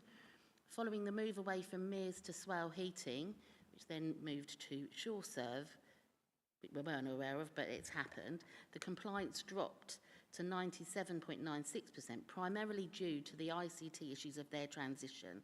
The team worked hard with the contractor to significantly improve the performance, and the end-of-year position was 99.39%. Now, that bit of work that the team had to do to build that relationship, to really express the need to improve with the new contractor, can't be underestimated, to push that up to 99 by the end of the year. Decent Homes, the end of year, was 95.22%, and the increase on the same period for 23-24 fluctuates for the financial year as properties drop out of decency as time moves forward. However, all works required to be compliant are programmed in year. This means that 145 out of 357 were not compliant at the end of 24-25, but all these properties are either in the current year's programme or due to be resurveyed. Stock condition surveys, and this was a key area of improvement by the regulator, increased in-house resources by 50% and instructed South Thames Gateway to complete additional 120 surveys, and FFT completed 400 between January to March. This assisted the service to complete 998 surveys, meaning that our portfolio is 39.8% compliant compared to 11% in August 24, so that's really improved. Since Q2, reporting remedial works have been presented to the HRA Governance Group and Tenants Panel to allow for clear scrutiny of notifiable outstanding works. Rent arrears performance management has continued to be in the top percentile, with the end-of-year figure being 1.06% of the total rent roll compared to 1.54% at the same period last year. The team continue to engage early as arrears rise, referring into the team's tenancy sustainment officer and ensuring that tenants are listened to and supported while ensuring money management is at the heart of the support. Now that is really important because we don't want our tenants paying the rent at the cost of not being able to put heating on or eat. So the support of the team in talking and engaging with those tenants to make sure that they can afford all those things whilst keeping on top of the rent is really important. So I'm really pleased to see that that is continuing. The Big Door Knock continues to grow the services engagement with 2,326 doors knocked in 24-25 and 816 tenants spoken to. Collecting information on preferred methods of contact, community ideas, household vulnerabilities, repairs and damp and mould, all this helps us to know our tenants and the condition of the properties that we're responsible for. This year's tenant satisfaction measures allows for an additional question: did you have a big door knock? Tenants who did engage with a big door knock were more likely to be satisfied over a range of measures. All 12 satisfaction measures improved over the last 12 months, with significant improvements in satisfaction in landlords listens to views, that was up by 13%, and landlord keeps tenants informed, up by 12%. So that is the work of the engagement team again, really getting to know how the tenants are feeling and answering any questions they might have. While complaint satisfaction remains lower than ideal, it has improved by 7% over the last year. Regular training of staff, asking every tenant who engages with the big door knocks, and promoting how to make a complaint is supporting the ongoing improvement plan. I'll leave it there. Thank you very much indeed, Luella. That's very comprehensive. I'll take Teresa first, then Simon. Thank you, Luella. One of the things that stood out from this report to me is the number of 100% that are there. And that really is a tribute to the team's enthusiasm and determination to meet those good standards that we agreed in the last item were so important. So it's very pleasing to see. And I just wanted to say, I remember bad old days with council house repairs under the last administration. And I can remember Councillor Paul Harriott standing up in the council chamber and really laying into the situation that there was a record of poor repair responses, poor contractual management, and so on. Those things have been not completely but largely eliminated within the housing team now. And it shows, because I don't think people would come forward and get involved in the, responding to the survey or giving a positive response to the big door knock if they didn't feel confident that something was going to happen as a result of their views being heard. So I think, especially given the agreement that we made, that Paul Harriott will be honoured, actually, in terms of our collective memory for Council House achievements. This report is very timely because it does show an improving curve. And I think what you said, Alex, in the last item about the idea that somehow being a council house tenant means that you're not ambitious, that you haven't achieved things that you should achieve. On the contrary, actually, for many people, this report indicates that it means that you have achieved a decent home that you deserve to have and that you want to take part in maintaining as well as you can and sort of using it to thrive. So yeah, I think this is very welcome news, and as I say, comes at a time when we've thought about how we've had a standout champion in the council for council housing in the past, how he is going to be remembered, and how the legacy of that determination has actually played out in such a positive way. Thank you, Teresa. Simon? Yeah, thanks very much. And thank you. I just want to pick up on a few points that Luella's touched on as well, in terms of, and I mentioned Mears as the contractor who does the repairs. A lot of this is all about the relationships that make this work, and there's a very good positive relationships between tenants, the council officers, and the contractors to make this work in a positive way. It makes me laugh with the granular nature of these reports that we get. Actually, incredibly useful. You mentioned 100%, but it's not perfect. There's stuff that always needs to be improved. There's stuff that might have slipped over the year. But the one aspect of it which made me laugh was calls answered on the responsive repairs percentage matched with the previous year. There was a 1 second improvement on a call waiting times between the 23-24. I mean, that's the granular detail that you get from these reports, which is really valuable, because it means that you can be confident that what you're being given is good information, and where it's not working, we have a good discussion about how it can be improved, and I'm sure Luella and the team are on that, and I know they are on that, those improvements all the time. And just a final point to say that it's great to see the retrofit work going ahead as well, which is always encouraging to see. So thanks very much. Thank you very much indeed. Just to echo other colleagues' comments, I think from my perspective, you know, this is absolutely job well done, but there is still more to do. And absolutely, we should never take our foot off the pedal. Teresa is right. The portfolio holder before last of the previous administration. So to be fair to Councillor Howard Doe, it's not him we're talking about, it's his predecessor. If housing had been getting grading at that point, it definitely wouldn't have got C1 or C2 at that point. It was in a poor place. Some progress was made, but that has been given a turbo boost under your leadership, Luella, so that's to be welcomed. And this report shows that we're working alongside, of course, our brilliant officers, and indeed, most importantly, listening to the voice of residents. The big knock is something which, come rain or shine, is happening. If you could book a bit more sunshine when they're happening, that would be good. Come rain or shine, our officers are out there and having those conversations, and it's no surprise that those who have had a big door knock, and it's great we're asking that question explicitly, say actually, yeah, I'm getting a good service, you know, markedly so. So that's to be welcomed too. Back to you. Thank you, Vince. As Simon has just highlighted there, the relationships are really important. So Adam Spokes and Lee Deacon worked really hard to deal with all of our contractors to get the best they possibly can for our tenants. So that was a really good point, Simon. Thank you.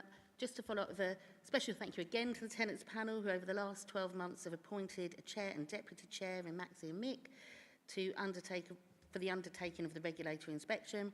They became pioneer travellers for supporting the co-creation of Tackling Stigma Journey Planner for a new campaign, which is, as I mentioned earlier, they went up to Portcullis House for. They've grown in confidence. I can see that myself in the year that I've been in the portfolio, and their ability has been outstanding. The following year, we'll see a programme of training that has been co-designed with officers to support their journey in further challenging and holding us to account as an authority. The team continues to work with the regulator and the tenants to ensure the service continues to improve, a better outcome for all of our tenants and leaseholders. Thank you very much, and I'm just asking the Cabinet to note that report. Thank you. Thank you very much, Luella. Colleagues, happy to note that report? Thank you. That leads us on to the second of 6 reports from me tonight. I'm sorry about that. But we'll try and go through them in the level that is required. I want to spend an extra minute or two than I probably normally would on the capital budget monitoring, because generally we don't spend very long on this because everything is okay. But actually, we should never ever take that for granted. There are other councils up and down the country whose capital programme is all over the place, running over budget, running far behind its scheduled time. So I just want to recognise that there is great work happening throughout the council, and the individual cabinet colleagues may wish to highlight some things, and I'll pick up a few in my opening remarks. But I'm always slightly nervous of doing this for this, because there is so much good stuff happening that if I don't mention something, it doesn't mean it's not important. I literally could be here till midnight if I was to go through every line of this, and every line's important because it's about improving outcomes for residents. So I'll probably pick up on 5 or 6. I want to reference the schools programme. Not every school in Medway is run by Medway Council. In fact, in secondary education, no school is fully run by Medway Council. We have a close partnership, of course, with St John Fisher, and that's important. So from our mainstream schools, they're there and very clear. We are spending money in those schools. We are also spending money in our special educational needs provision, a number of different schools who are being helped. So whilst other councils might be shocked and dismayed at spending money on SEND, this administration values that spend, and we're doing it in a way which is value for money, making sure we're working with professionals and doing everything we can with the still relatively limited funding that we have. It may look like a lot of money on paper, and it is a lot of money, but we could be spending many, many more times this. Rest assured, there's ambition to get on with that. We will always live within our means as practically possible. And I want to reference specifically, when it comes to education, the 3 co-ed programmes for capital. They, of course, have been delayed by a year, but it's this administration working with those 3 schools. The reason we're doing that ultimately is to make sure more of Medway's young people are able to access schools. And as a ward councillor, and I mean this with no disrespect to the individual pupils or their families, having a coach turning up from South London to access Medway grammar schools is not good. Kids at 11 years old shouldn't be commuters. And also, one particular coach company is acting pretty irresponsibly and regularly receiving tickets which they're happy to pay for. So from that perspective, this piece of capital work is really important to getting down or getting to the point where more Medway young people can access Medway schools. And of course, that is because of long-standing national rules on parent appropriation of places. It's not down to the local authority. We'll have policies, but ultimately parental choice is powerful within that. I want to mention sports centre delivery, and we've talked about it here already. Historically, investing in our centres to make sure that we're not in a situation where we're having to demolish a sports centre because it's not being kept up to date and kept in a safe way. That happened under the previous administration.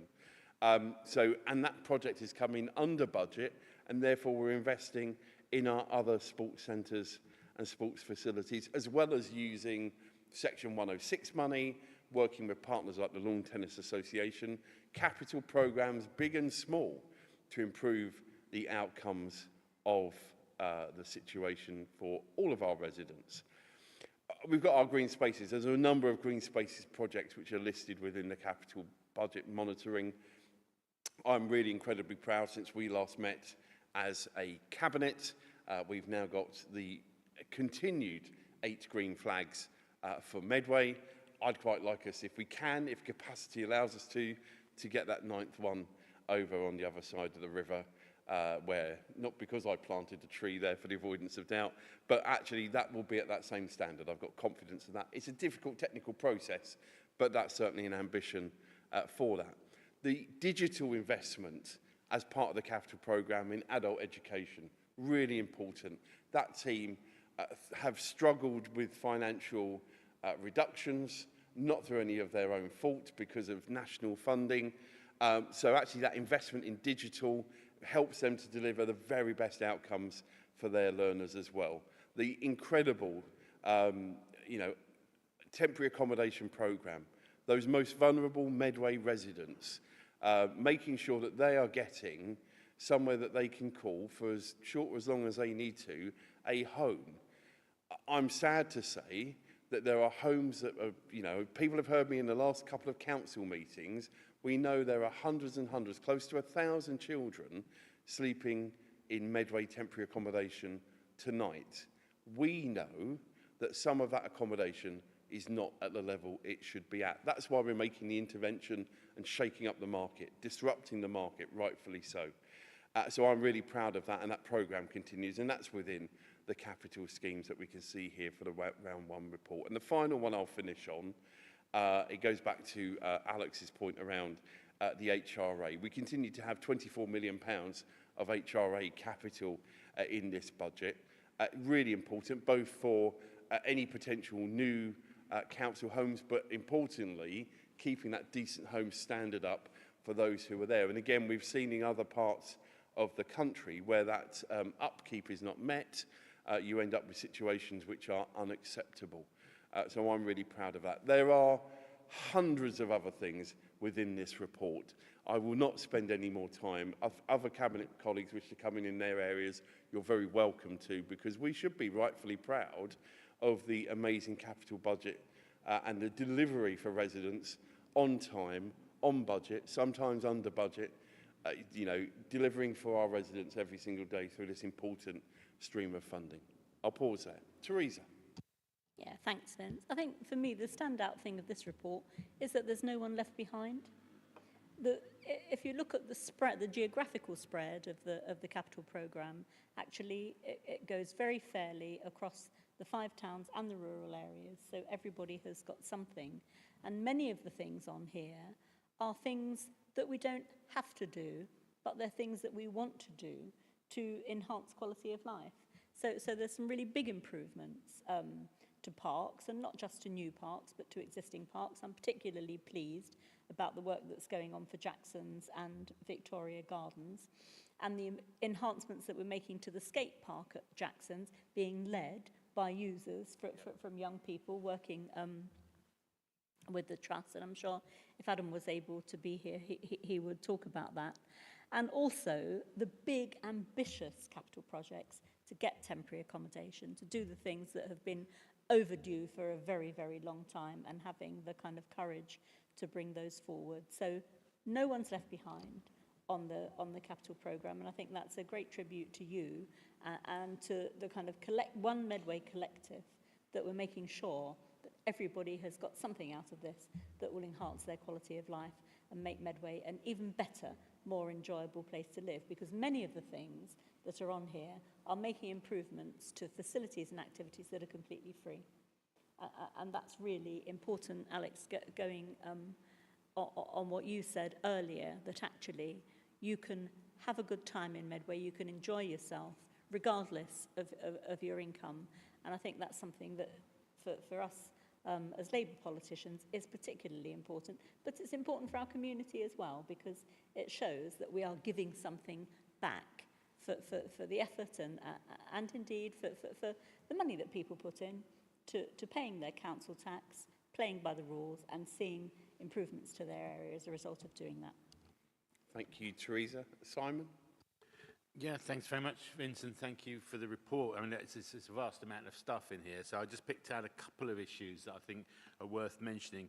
On page 151, there's the frontline services, environmental service delivery aspect of it, and 2 things in there. One is the new waste vehicles, which are now proving extremely popular, particularly with the drivers, I understand. They're very keen on these new posh vehicles, but equally with the public. It's been spotted. I've had a number of people mentioning to me about the new vehicles being quieter and having the logos on the side about recycling and all that kind of stuff. So that it really has, grasped people's attention. Possibly the most important service we deliver, but not quite, but certainly one of the most visible services we deliver as a council.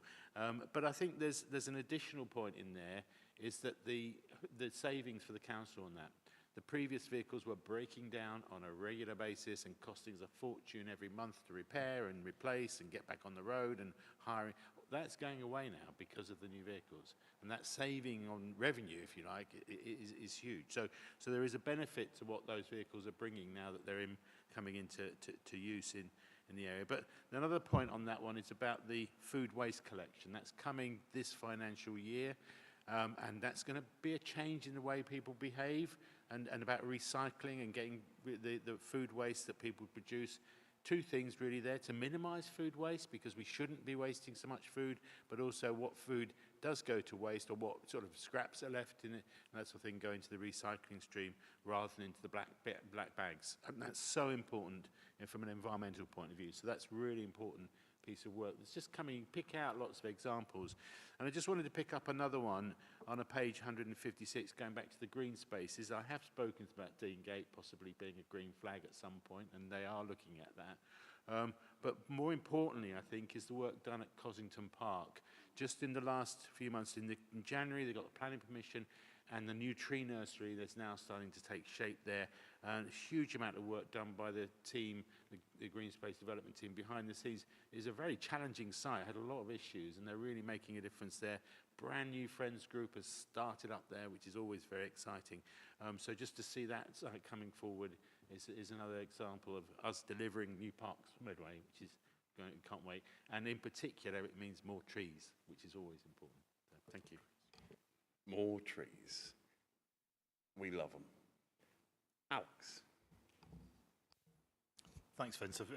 Since you're quite right, we shouldn't just assume that members of the public are going to wade their way through this report. So let's shout about some of the things that are happening and some of the things that are different. And certainly, I'm really proud of the capital investment in our Safer, Healthier Streets programme. I think that is an investment which is already paying dividends in terms of road safety, in terms of the atmosphere outside schools, where school streets are already in operation, in the enforcement of junctions which previously selfish motorists rightly believed they could get away with, contravening these rules that the rest of us follow. That's not happening anymore because we are making capital investment in enforcement, and you know, as I always say, any subsequent fines are entirely optional. What I would also say about the roads that those motorists are using, I'm really proud that we've ended the failed whack-a-mole approach of the previous administration that saw the absolute number of potholes filled in as being some sort of measure of success rather than being the indicator of abject failure that I think they are. So what I'm pleased to see is that we have adopted a much more robust long-term approach to these repairs, where we're able to group together areas where the surface has become significantly degraded and attack those as part of our capital programme. I think that's really important, because if all you're doing is kicking a bit of hot asphalt into a hole, it's not going to last long. It's not good value for money for taxpayers, and you don't need a Doge team to tell you that that's a bad idea. So I'm really pleased that our approach to value for money is in practical steps, not missing meetings, not cancelling meetings, not replacing your highways portfolio holder multiple times since May, but actually taking steps alongside officers and alongside our hard-working teams to be out there making a massive difference. And there are a number of significant schemes on major routes across Medway over the past couple of years that I think really tell that story, and I'm really pleased, and people will know the difference where they live, I'm sure. It doesn't mean that every pothole is filled in instantly. That's obviously something that is an issue of long-term funding, and I think it's been estimated would take 25 years to put right the sort of degradation there has been. But what has made a difference is actually attacking it in a systematic and rational way. So I would absolutely want to pay tribute to what we're doing in that approach. Thank you very much. I can't see any other member, so thank you to colleagues for your contributions, of which, absolutely follow on from my initial contribution around so much stuff within this report. And again, we should never take that for granted. The outcomes of these things, by the nature of some capital programs, they don't happen overnight. You need to have that running time. You need to make sure that things are managed appropriately, that the quality is there, as well as making sure it's value for money. And we're doing that. And the report shows that absolutely clearly. And we'll continue to have a laser focus on this. And as we've said elsewhere, look, business as usual continues. Of course, we know that there is LGR down the line, but that doesn't stop the business of this council today, tomorrow, next month, next year, and until the day before vesting day, frankly. So rest assured, I look forward to these reports continuing to come. I look forward to my cabinet members, none of whom are getting sacked, unlike your opposite number, whoever it is this week.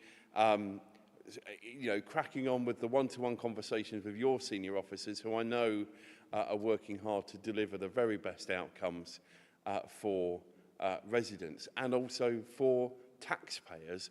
They are one and the same group of people, of course, but actually we are delivering in a way which doesn't mean we need to bring in our friends. We've worked closely with SIPFA, and we'll talk more about that in the next couple of reports as well. But this administration has got that focus on delivery, outcomes, value for money, timeliness. Those things are happening.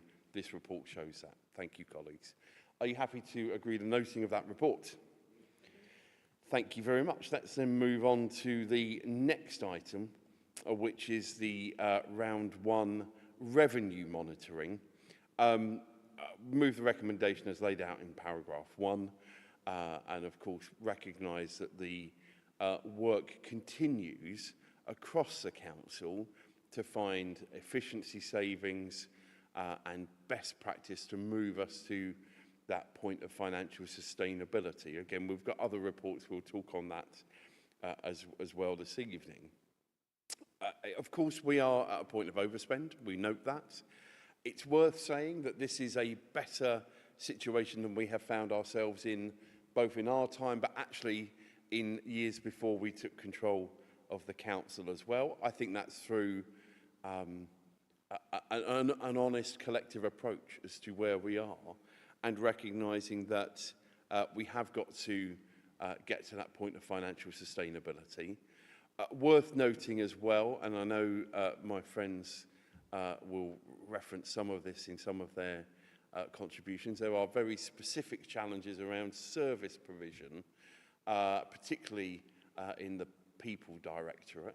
And again, I think we've seen some unhelpful reporting elsewhere of individual cases when it comes, example, for send, which with no context is incredibly unhelpful, even though that's not our council, for the avoidance of doubt.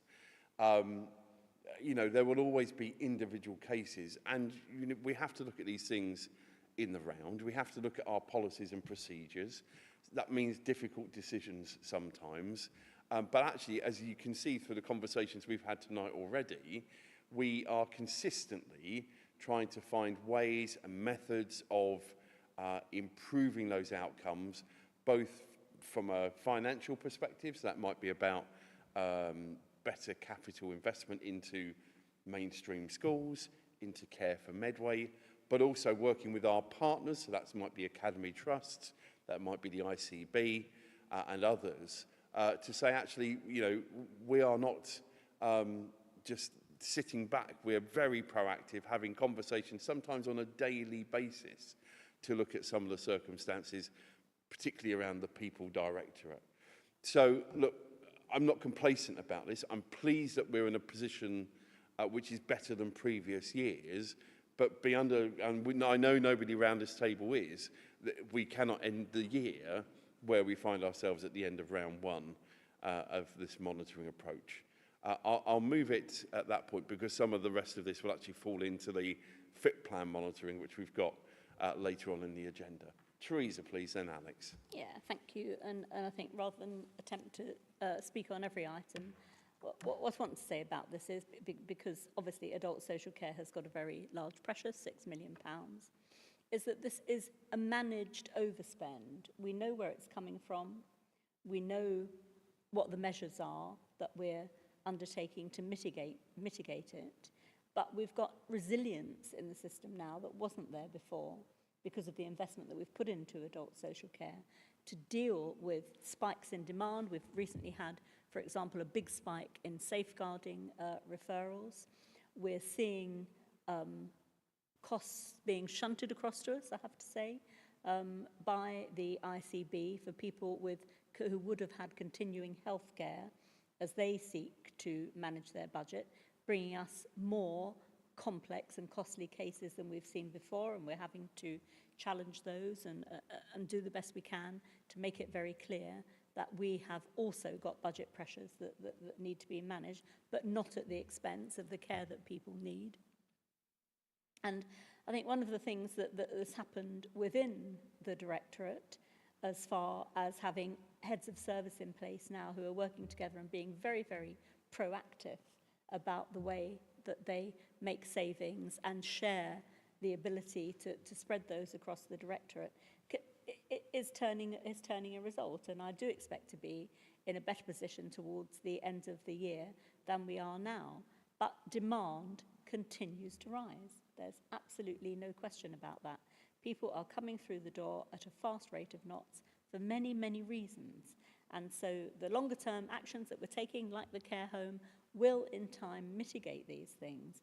But we're not in a position now to say that we can stop providing essential mandatory services that are very costly to completely mitigate this overspend, to change these pressures as if we've got a magic wand. It's about graft, it's about grind, it's about looking all the time for the way that we can use technology, the way that we can use AI, turning a great result this year with the use of magic notes, to save time and put that time in elsewhere. But it isn't transformational, it's not an instant, it isn't an instant fix, where, you know, adult social care, and this is a message that we send to our own government, is underfunded across the country by 1.6 billion. There's consensus and evidence to support that. Our council is affected by that along with others. And so in that context, actually, while £6 million might sound a lot of money to some people, and absolutely I recognise that it is, it's a lower figure than it would be if we hadn't put in the investment to make sure that the staff have got the resilience to actually manage the overspend, and it's a lower figure than it would be if we weren't paying attention to the way that we want to prevent people from being ill and working right across the council to make that happen. Thank you very much, Teresa. Very helpful. Thank you. Alex. Thanks, Vince. I'm going to go against the grain here and actually point out an overspend due to lower than anticipated income, and that's in relation to anticipated income from some of our Safer, Healthier Streets programmes, in particular the Red Route scheme, which that's on page 171 of your agenda. Certainly exposes the lie of Red Routes being an attempt to fleece people. If that's the case, it's not done a very good job of it. But what that does tell its own story in terms of compliance, because I think what it shows is a very clear understanding by motorists in Medway of the advantages of having routes where selfish motorists can't just stick on the hazards and stop and bring Medway's traffic to a halt, that they are punished when that happens. And the message gets through pretty quickly. I wouldn't imagine, I certainly wouldn't, it wouldn't take me more than one penalty charge notice, and it certainly would be plenty if I just got the warning letter within a 6-month grace period for me to change my behaviour if I had made an error, or indeed if I thought I could get away with what I had always got away with. But I think also the success of the Red Routes, you know, it's great to have Councillor Perfect in the room with us, because I think Rainham has been one of the particular success stories of Red Routes, despite some local people's reservations about them. What the consultation process in the implementation of that resulted in were more legal places to stop in Rainham for legitimate purposes, increased number of loading bays, but not at the expense of the movement of traffic. So our bus operators are delighted with the improvements that has allowed them to make to service reliability and punctuality, which is good for our local economy. So I'm really pleased, actually, to see lower than expected income from fines on red routes. I think it doesn't always tell the full story. I know there are certain areas that I think we might decide to move cameras to if there is compliance in some areas but not in others. Then that's the opportunity that we have, because we've made that capital investment in the last item in the technology, that we can use that same technology. If there is compliance in one area, great. That's the purpose of this. It's to keep Medway moving. It's to keep our streets safer and healthier.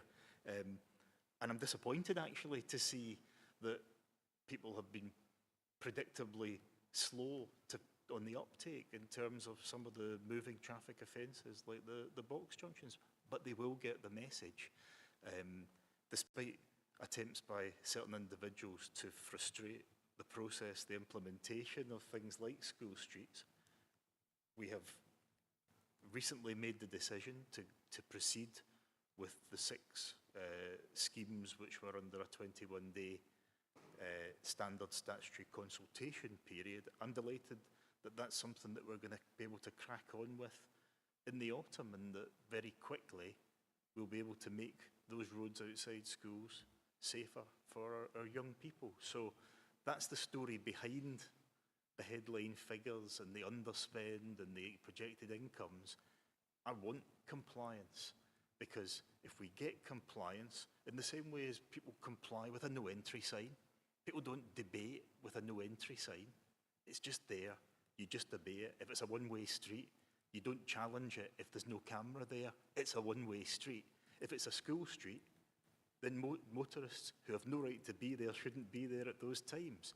We use ANPR cameras at the moment to enforce that, but if people actually behaved like the responsible citizens that I think they should be, then we wouldn't need to do that, and we could use those cameras elsewhere. So there is a longer term goal here, but I think in terms of red routes, I have to take that as a message getting through. It's a very, and maybe there is a lesson to be learned in terms of the visibility of that, the fact that as you drive along, it's very hard to avoid a bright red double line telling you that you can't stop. And so, you know, if that's the takeaway from this, then I'm really pleased that we've made that progress, and I'm glad that those routes have been a success in the way they were intended, if not in this peripheral way by a reporting of an overspend in another area.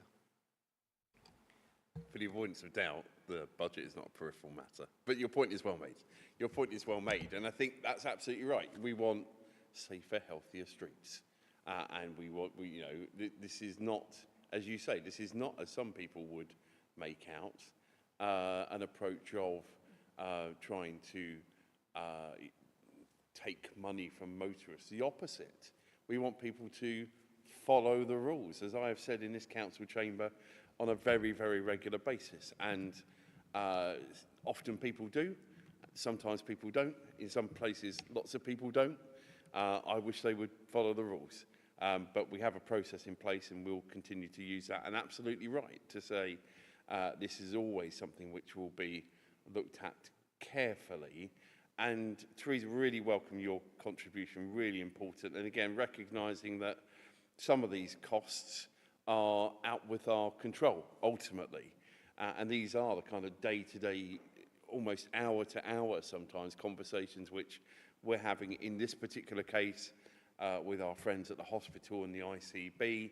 But we can see that at the moment the challenges are there and continue to be there. And I know you politically and the officers under the leadership of Leanne and Jackie Brown will continue to have those conversations literally every single day. So thank you for that.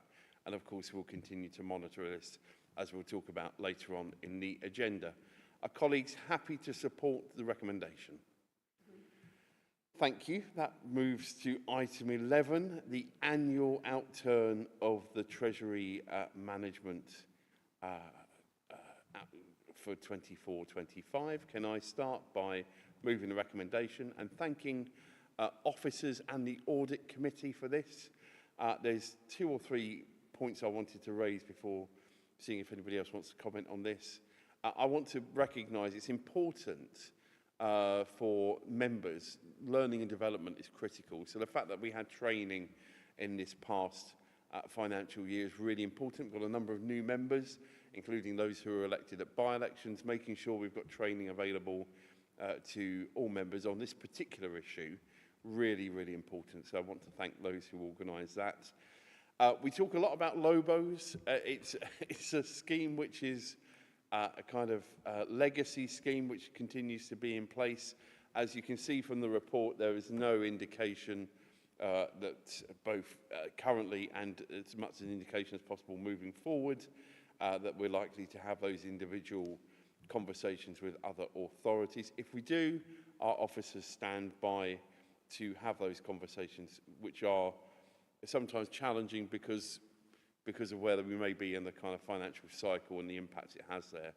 And then, of course, I want to recognise on paragraph 14.1 the positive surplus. And let's remember, this is all done by council officers. There's none of this now which is out with other organisations.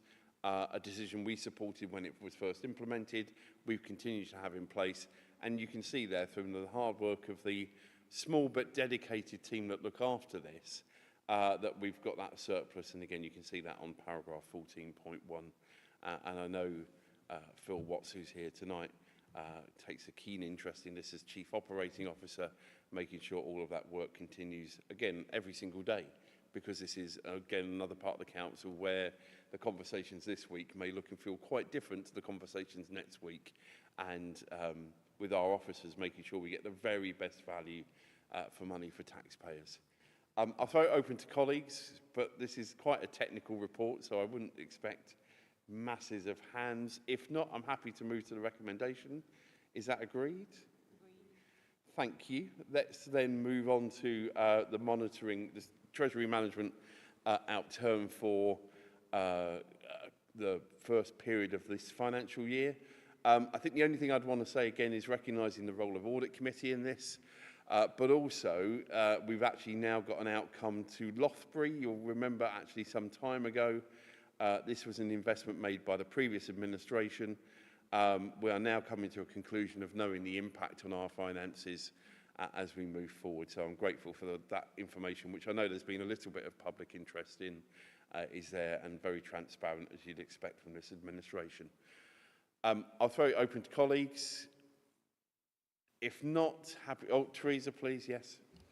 I just wanted to draw attention, actually, to the importance of the way that officers view the world through the lens of things that actually are happening that can affect this. So if we look at paragraph 5.5, President Trump's that he calls his big, beautiful bill, I could call it other names, will have an impact on what's happening here. We're already seeing a huge impact in the UK, for example, on car manufacturing. And even with the important negotiations that our government has managed to do to put us in a better place in terms of the tariffs. So that horizon scanning, future forecasting, really is critical to being able to take a realistic view of the Treasury outturn. And I think, you know, our officers are to be commended for that. There's a lot going on. Things are moving very quickly economically, particularly with the way that the American economy seems to be imagined, but it seems to be moving forward rather, and yes, probably imagined as well in terms of the minds of some of the people involved. But it is really important that we take cognizance of that when we're making Treasury management decisions, and that our expectations are managed according to the way that things are going. And that involves these days a lot of fluctuations, I'm afraid. So, you know, it's a tough job. It's one that's worth doing. And it's important, I think, to recognise that that actually is happening behind the scenes. So when you say it's a technical report, yes, it is a technical report. We wouldn't expect loads of comments on it, but that's because actually the hard yards are being trod by our officers to make sure that we get the most realistic prediction of how things are going to go. Thank you very much, Teresa. I can't see anybody else say no. I would agree with you, and I think actually, again, this is it is a technical report. That is first and foremost, but actually it means we've got hard-working officers doing that technical work, which is certainly not perhaps front and centre and may not be the front page of Medway Matters, but the outcomes as a result of that are critically important, because again, if and that's part of the reason why actually historically for a number of years, part of this work was done in-house, part of it was done by an external third party. There was cross-party consensus to bring that work back in-house. It made sense because actually our staff were delivering a better outcome than those external providers. So absolutely recognise that that continues to be the case. We need to ensure that they're given the support that they need to continue that work, but absolutely recognising that the national and international financial impacts and overview do have a direct impact on our investment strategy, our borrowing capability, etc., etc. So absolutely recognise that. And again, for those who have a keen interest, the report is very interesting and does take a very analytical and factual kind of approach to international and national affairs. So I would commend it to all. With that said, are people happy to support the recommendation as laid out in the report? Thank you. Let's move on to item 13, which is with me again. I'm sorry about this. We'll keep going. The One Medway Financial Improvement and Transformation Plan, otherwise known as the FIT Plan, and this is the Q1 update. Recommendations I'll move in paragraph 1. And importantly, I think actually paragraph 1.2 I would draw attention to. And this is the new approach to monitoring the FIT plan. And I think for me, again, let's be really, really clear as an administration, there will be other people in other councils who would have not published their 2 SITFA reports. We chose to proactively do that. Absolutely been clear and transparent about the journey that we're on, bringing regular reports to this cabinet. And now we've got an even clearer set of tracker data available. And again, very open and transparent so people can see in real time. And we had a great session just last week with our team of 25 going through that. And I know individual portfolio holders will be having individual conversations as they have already. But now with this additional information available to everybody, but importantly to us as a cabinet for decision-making purposes, we can see the progress that's being made there. And you can see some of the highlights that have happened already in this first quarter. We've had a good track record as an administration on this. And I've been very clear, and let me say it explicitly here for public consumption, I would like to be in a position when I stand up over there in February to be in a position where we are ideally in a situation where we're taking no further exceptional financial support from government. That will be a challenge. That will be a challenge. I say that to all of us here, and I say that to those listening as well. But absolutely, that's got to be our starting point. And I know we are all working hard to deliver that, and that comes through in part through the work that's happened in Q1. So grateful to finance officers for bringing this information together. Grateful for the rest of the council's leadership team for making sure that they're feeding into that system appropriately, and very happy to throw it open to colleagues if they wish to comment on any aspects of today's report. No? Teresa, please? Yeah.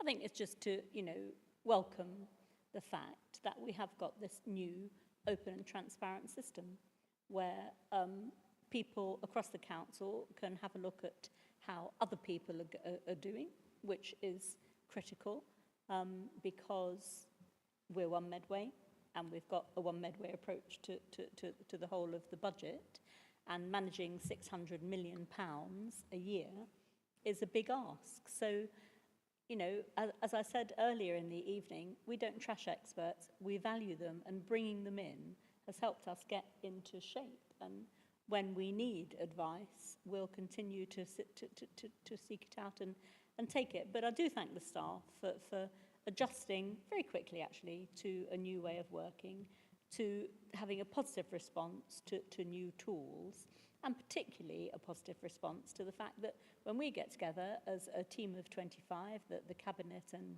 the corporate management team, the performance of all the directorates is there in the raw for everybody to see.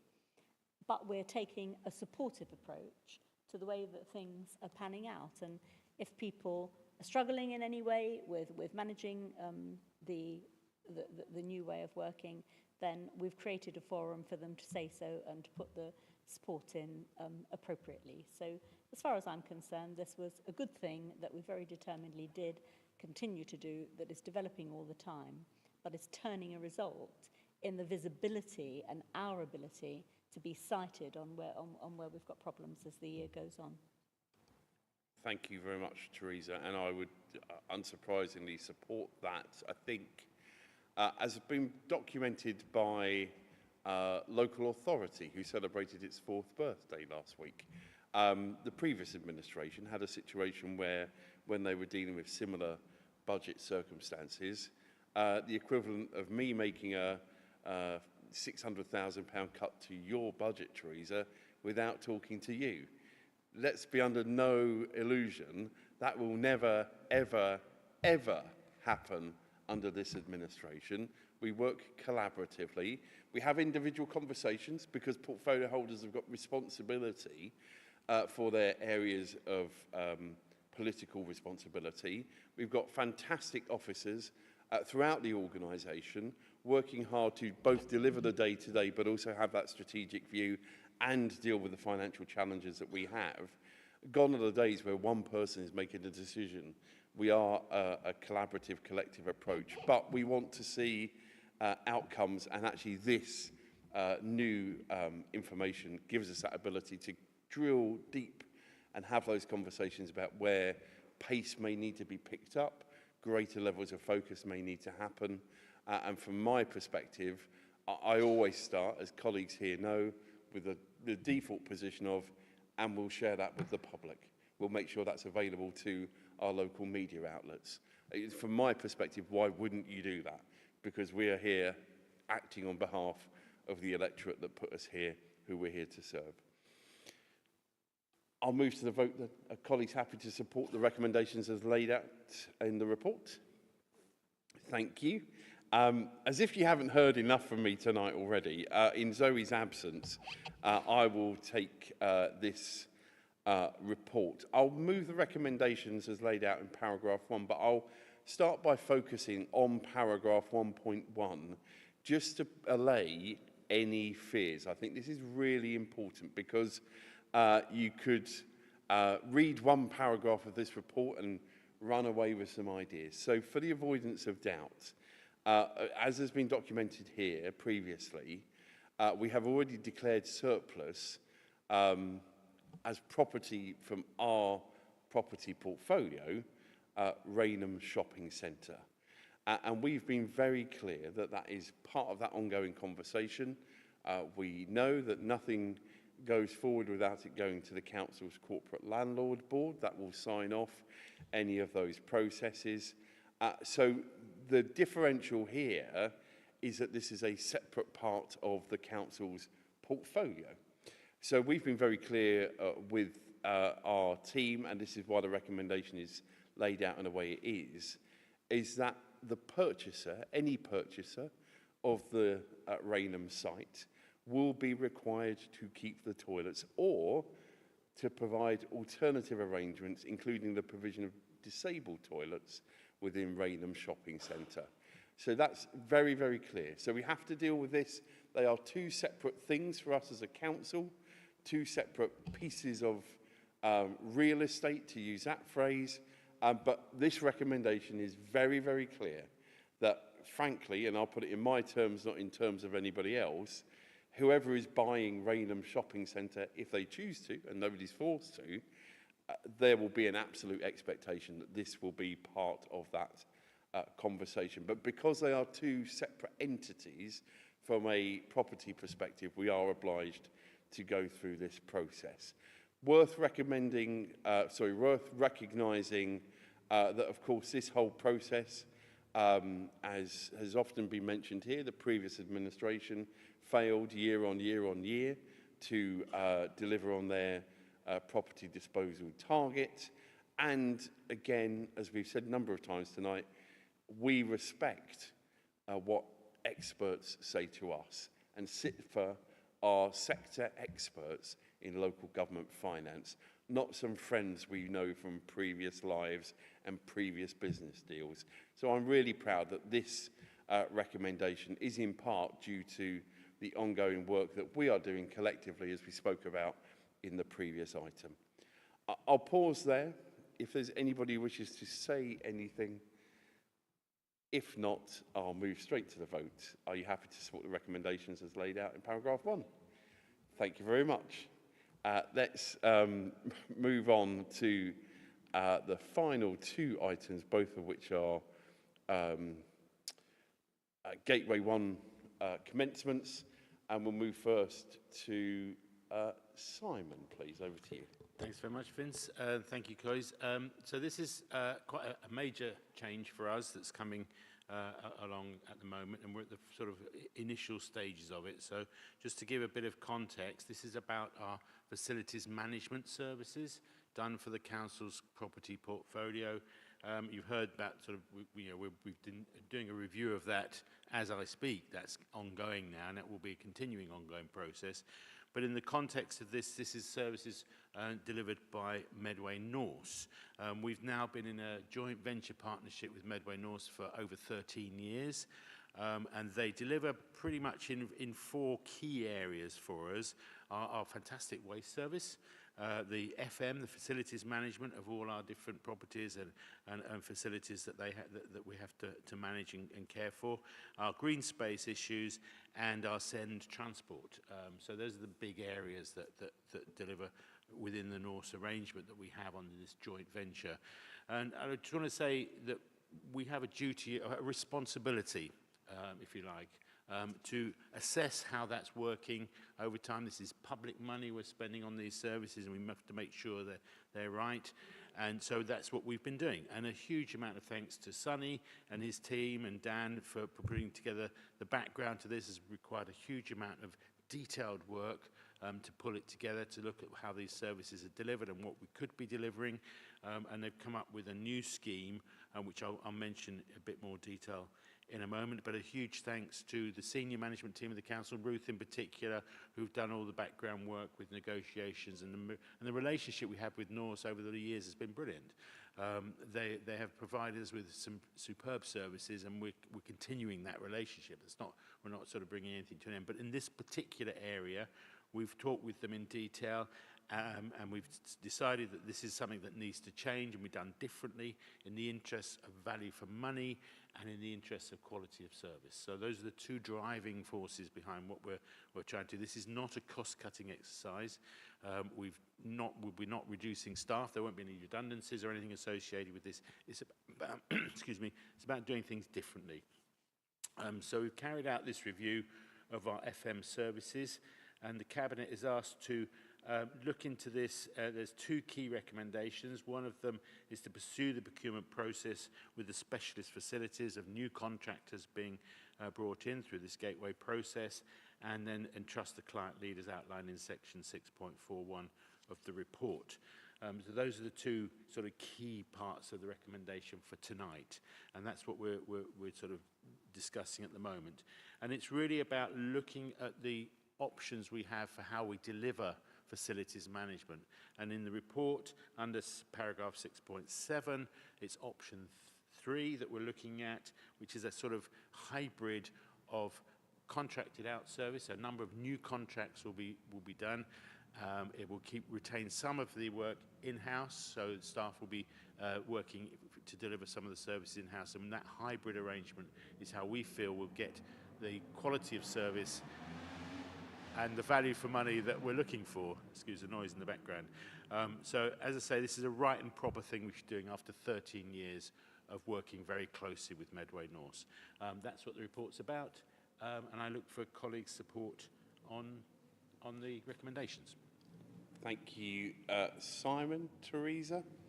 Full support from me, Simon, and thanks to you and the teams for this work, because it has been complicated and probably not something that when we started administration we necessarily would have considered a priority. But I think in terms of what we want to achieve and in the context of the property review and the disposal programme that we've undertaken, it's actually quite timely to bring this in. And I think there could have been, with the past administration, more effective and more timely monitoring of what was going on, because things have changed. There has been repurposing, buildings changing hands, buildings falling into dereliction, buildings needing different sorts of treatment, and the whole context of our intention to manage climate change and the sustainability of our estate. So I think this is a timely piece of work, as you've said, and I welcome that. It's not a cost-cutting exercise, but it is an exercise in efficiency and making sure that we get the best value for public money. Thank you. Luella, please. Yes, thank you, Simon and Ruth and the team. Just to say, the best value for money and improvements to the service can only be better for Medway residents. That's obvious, but I'm also really pleased to see that the staff will not be affected. They'll be tupied over, so they will continue to be employed, which is good for jobs for Medway. So yeah, I'll support it. Thank you very much, Luella. I can't see anybody else, so before I come back to you, Simon, I would echo your thanks to a number of the corporate management team who have been involved in various aspects of this and other similar conversations with Medway North and North's commercial services around this.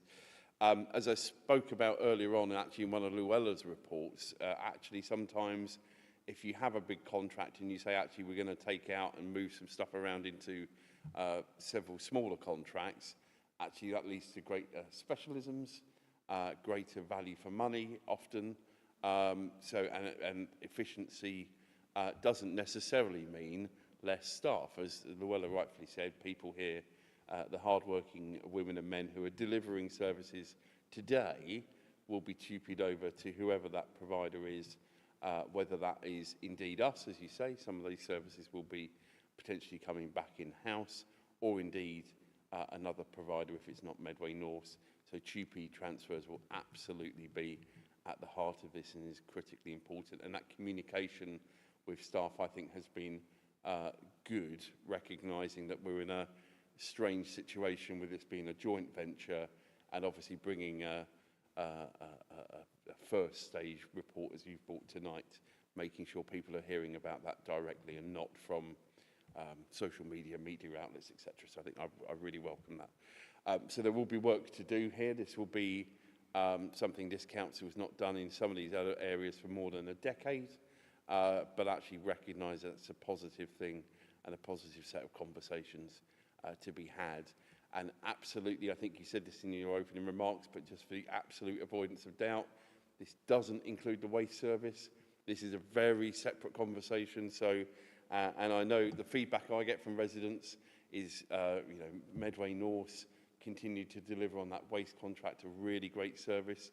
And, recognising a number of people actually were working on that under the previous contract holder of Veolia, and the previous administration here were clear that actually Veolia were not delivering a bad service at that time. So, and in some cases, those staff, both through the waste contract and the contract we're looking at here, have continued to work hard and deliver every single day in sometimes some incredibly challenging jobs to a very high standard, and that's to be welcomed. Back to you, Simon. Yeah, thanks very much, Vincent. Thank you, colleagues, for your comments. I mean, this has been challenging work in many respects, and one of the things we had to make sure was that there was the proper sort of liaison between us two. So I just want to sort of close to say a huge thanks to the Medway North team, to Andy Mann and his staff and the team there. They've been really cooperative and working very closely with us on this, and to North's Commercial Group, who have been involved in a lot of the discussions as well, and to our own teams in terms of the comms team and the HR team, working to ensure that staff were made aware of changes that are coming their way. That work's been done as well. So we're kind of in a position where now we feel we're ready to go out into the procurement thing. So this will then go through the process up until changes will happen on the 1st of April next year. That's when the new contracts will come into place, and that's when we'll see some proper changes taking place. So this is the start of that procurement process. So I'd like colleagues to support the recommendations. Thank you very much, Simon. Those recommendations agreed? Thank you very much. Let's move to the final substantive item tonight. Tracy, over to you. Gateway 1 for the Medway test. Thank you very much. So the contract for the Medway test expires in January 2026. So this is, we're looking to identify a provider, and that will be for the test beginning next September. The new contracts needed so that planning for the 2026 test can begin in a timely fashion. We've got the options set out in section 7.2 of the report, and option 4, the competitive procurement, is the favoured option. This option will give the opportunity to secure the longer term future of the test. It's for a 3-year contract with the option to extend in 2-year stretches. The Cabinet's been asked to note the contents of the report and to approve the recommendations as set out in section 1. Thank you very much indeed, Tracy. Any colleague on this? I think before I come back to you, Tracy, for any final remarks, I think this is timely. I don't want to make sure we talk about local government reorganisation in every item forever, but this one in particular with the 3+2, I think will give both us peace of mind, but also that new administration a clear opportunity. There will be another provider, potentially. It may be the same provider, potentially. We'll find out as we go through the process. But I think resting assured that whoever is looking after Medway's children at that point, this will be one less thing they have to worry about. They've got at least another 2 years of their first administration to have this in place and take some considerations. And of course, through that shadow year, I'm sure there'll be a conversation about this for the other provider in Kent. Of course, worth recognising that we will be the only new unitary authority who will be bringing 2 different providers of 2 different tests to those local government reorganisation conversations, which for the other 3 councils, I suspect they will default to whoever's providing it for Kent. But that'll be a matter for them ultimately. I think we're doing a good thing both for residents and children today, but also for those in 3, 4 and 5 years' time. Back to you, Tracy. Thank you very much. So if we approve the recommendations here, this will mean that we can start things in a timely fashion. The Medway test got 3 papers delivered to 4,500 children, so it is important that we get this in place to make sure that this test runs smoothly in 2026. Thank you. Is the recommendations agreed? Agreed. Thank you very much, and thanks to everybody for your work on tonight's Cabinet meeting. Meeting's closed.